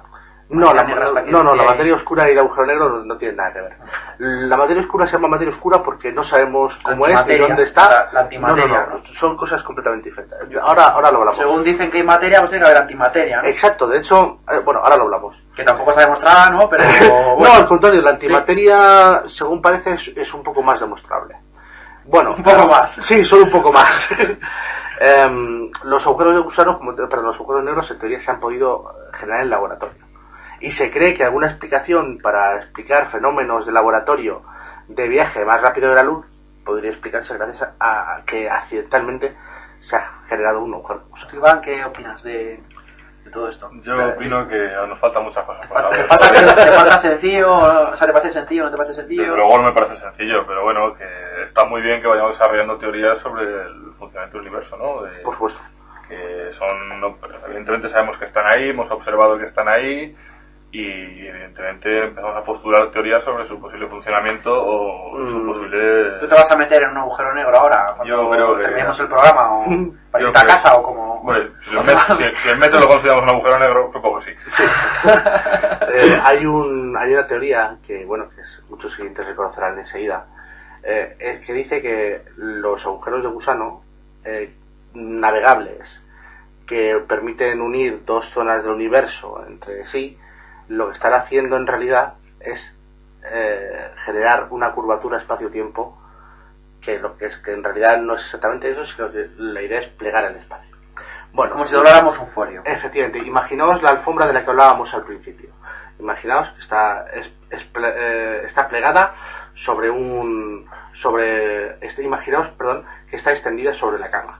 Ahora bien, ¿cómo hacemos para si queremos navegar de forma a través, queremos ir del punto A al punto B, pero necesitamos... Sí, eso mejor que imaginen un folio, yo creo, ¿no? Bueno, un folio. En el folio tenemos dos puntos, uno en cada extremo del folio. Efectivamente. Y queremos ir de un punto a otro. Bueno, pues ahora coger el punto A y un punto muy cercano y plegar el papel. Esto crea una cresta, una especie de doblez en la parte superior. Ahora colocamos la nave espacial o el artefacto que queremos mover de esta parte superior y hacemos avanzar apretando el papel hacia adelante. Esto lo que hace es que es la ola la que mueve la nave mientras que la nave está quieta. La nave está aquí y lo único que necesita es mantenerse en la cresta de la ola, en la cresta de espacio-tiempo, hasta que llega al punto B, en el cual la ola desaparece y se para. Eso es el funcionamiento de una teoría que mediante basándose en una teoría de agujeros de gusano podría utilizarse para viajar. Si otra teoría dice que tú podrías coger un punto A del universo y un punto B del universo, que es un agujero de gusano, sí, y Sí, que plegando sería- el espacio-tiempo, imaginad pues eso, que dobláis un Sí, folio por la mitad. tenemos un folio y tenemos un punto A en un extremo y un punto B en el otro. Y pues tenemos dos opciones. Ir del punto A y al punto B, que tardaríamos mucho, o cogeríamos el folio, lo doblaríamos y quedaría el punto A, por ejemplo, encima del B. Eso A muy pequeña distancia. Si recordáis la película Contact, lo que hacen es generar un agujero de gusano. Lo que hacen es generar un artefacto que genera tal campo magnético, tal campo de Sí, pero presión. eso ya me parece en la película Horizonte Final. No, de hecho también. Creo también, De hecho, ¿no? Es que sí. en Contact no me suena, ¿no? Que... Sí, Sí, no me acuerdo. es un agujero de gusano. De hecho, Ah, sí, es verdad, al final de la película ya, cuando iban a viajar, ¿no? Cuando ya tienen los planos de la... estás contando el final, por favor. Ya la ha visto todo el mundo ya esta película. Bueno, pues si recordáis, se genera una máquina que permite viajar de un lado al otro del universo. De hecho, no recuerdo cuál era la estrella a la que viajan.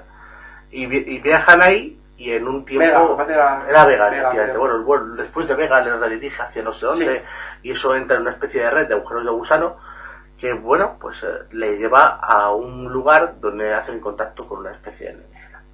Bueno, pues lo podéis ver en múltiples ejemplos de este tipo de agujeros negros, agujeros de gusano. Por ejemplo, la película esta, que decíamos final. El horizonte final es una nave que genera tal campo magnético que es capaz de plegar el espacio-tiempo y entra en un punto del universo y desaparece y entra en el otro.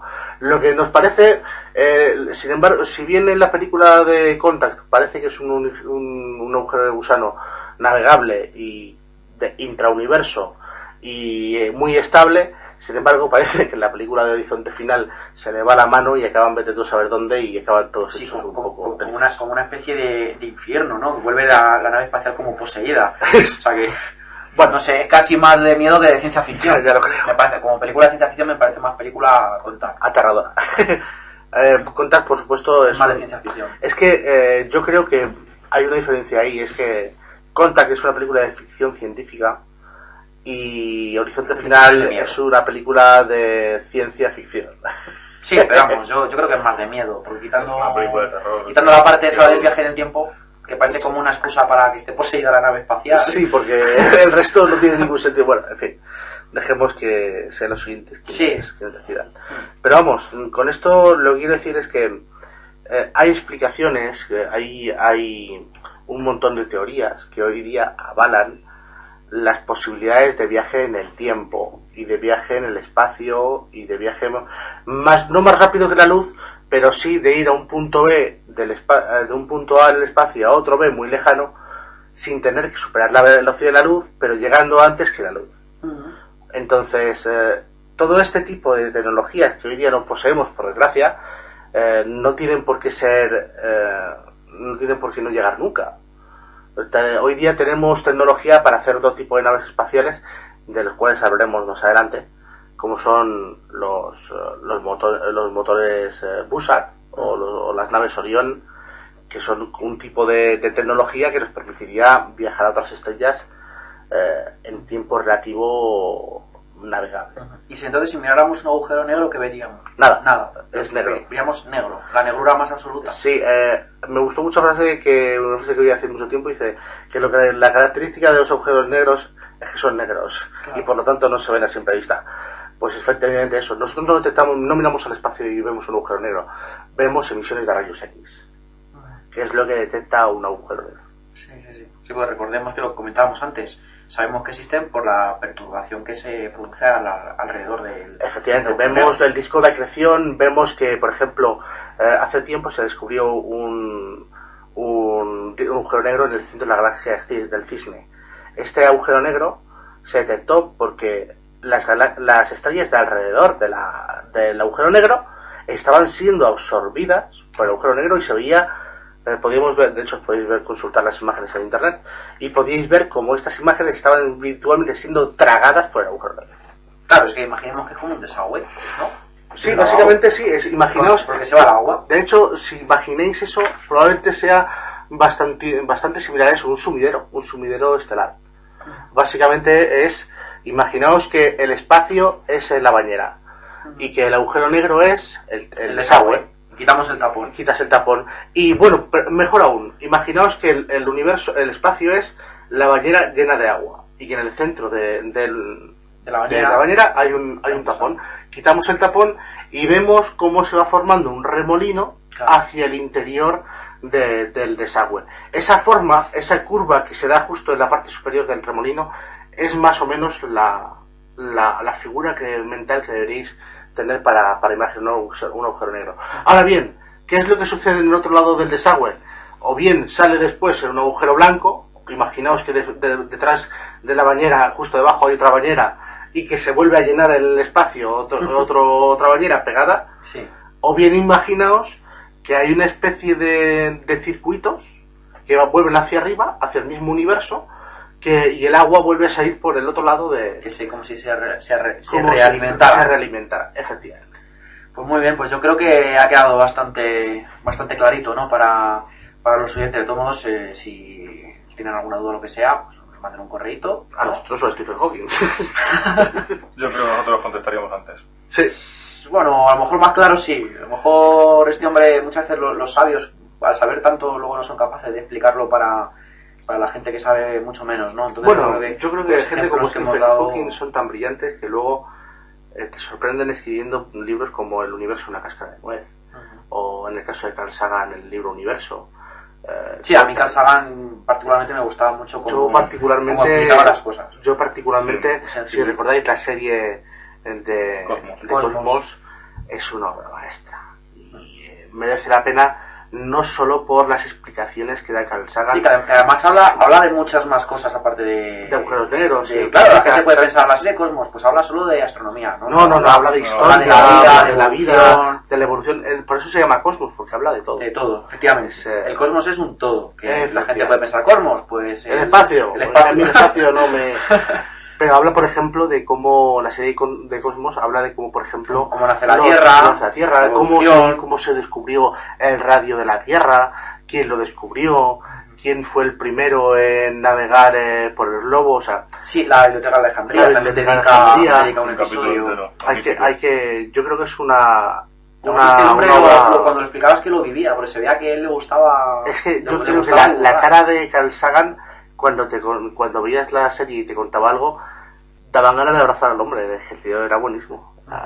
Es porque se veía que le gustaba... Efectivamente, le gustaba la divulgación. Sin embargo, había otros como, por ejemplo, Isaac Asimov, que esa fama de viejo gruñón, luego le veías y debía ser un hombre que debía dar miedo. ¿En qué podcast hablamos? ¿Os acordáis? ¿El segundo o fue el tercero de Isaac Asimov? Yo creo que fue el pasado. ¿O el cuarto? Yo creo que fue el tercero, ¿no? Cuando hablamos de Isaac Asimov. Nuestros amigos oyentes, si quieren escuchar la charla que tuvimos sobre Isaac Asimov, pues escuchen el podcast número 3. Sí, que tenemos en nuestra web.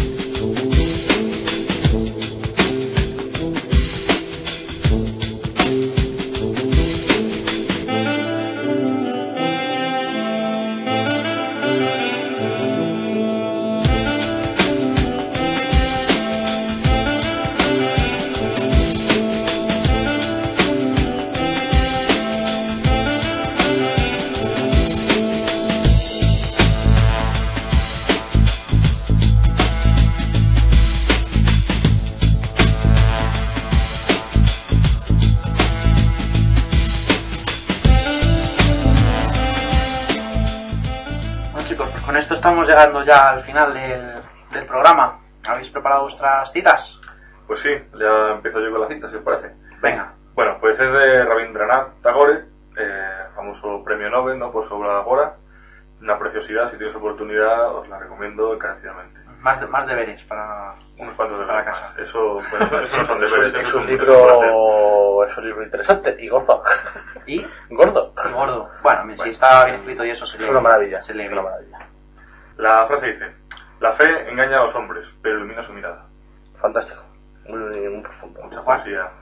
La mía es más mundana y es un poco más así. A mí, yo soy menos profunda. Más bien muy superficial.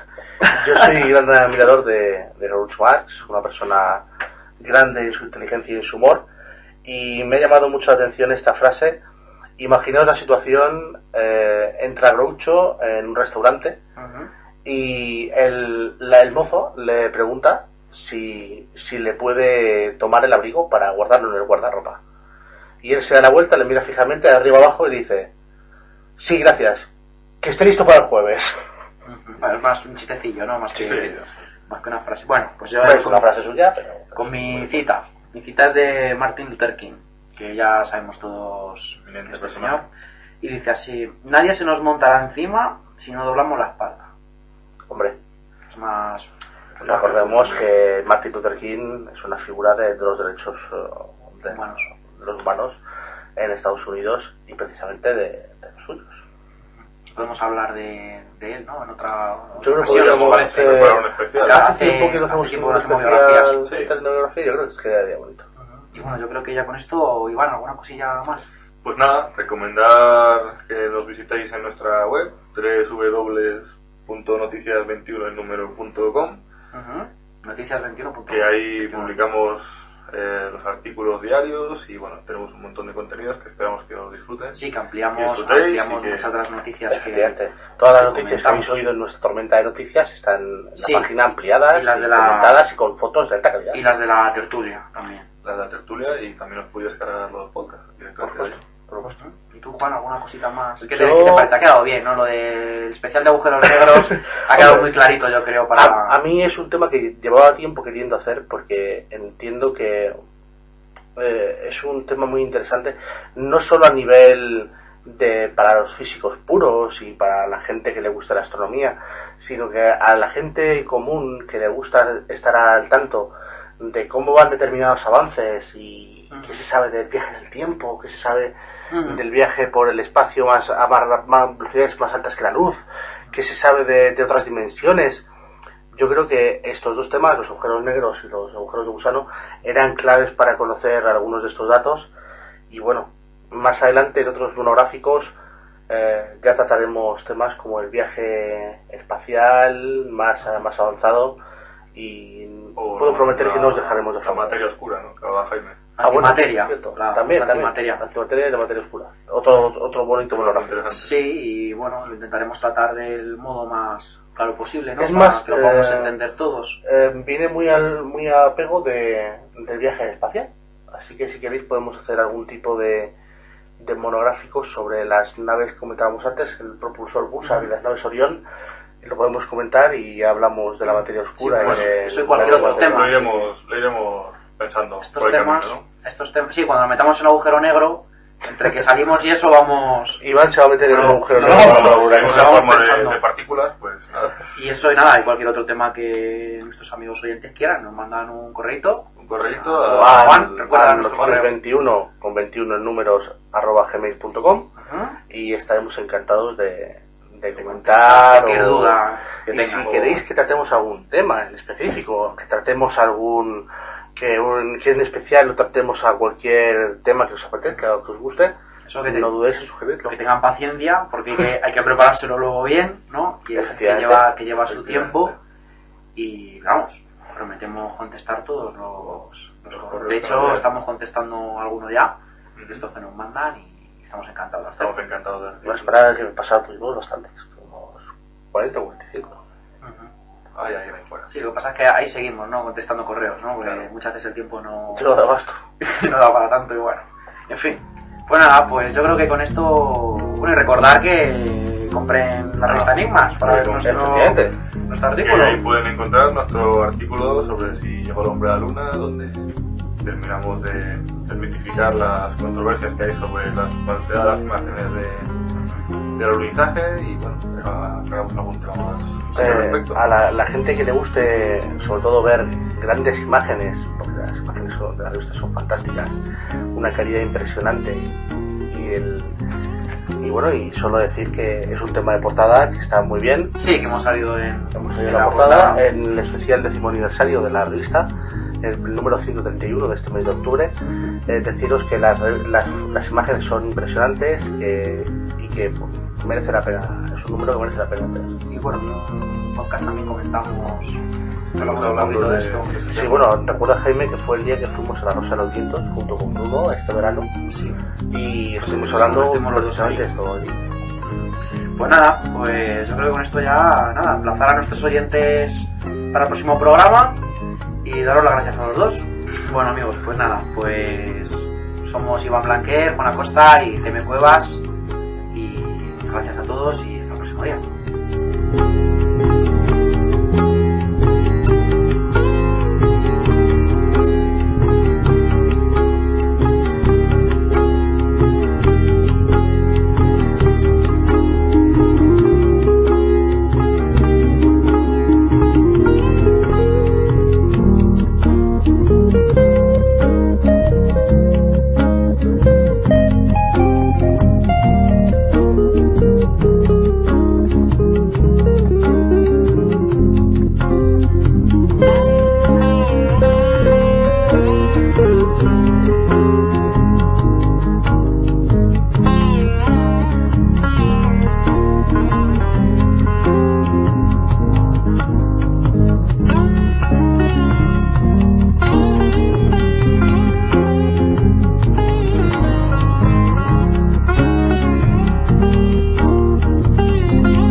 All the music you're about to hear is available for sale at www.magnatune.com.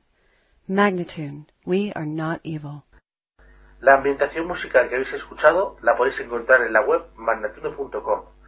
Los temas fueron Mural, del álbum Music for Modern Listening, del artista Stargarden. In the Silence, del álbum Hidden Sky, del artista Jimmy Seaver. Hidden Sky, del álbum Hidden Sky, del artista Jimmy Seaver. Waterfall, del álbum Sunlight, del artista Solar Circle. Sunday Driver, del álbum Relaxation Spa, del artista Touching Grace.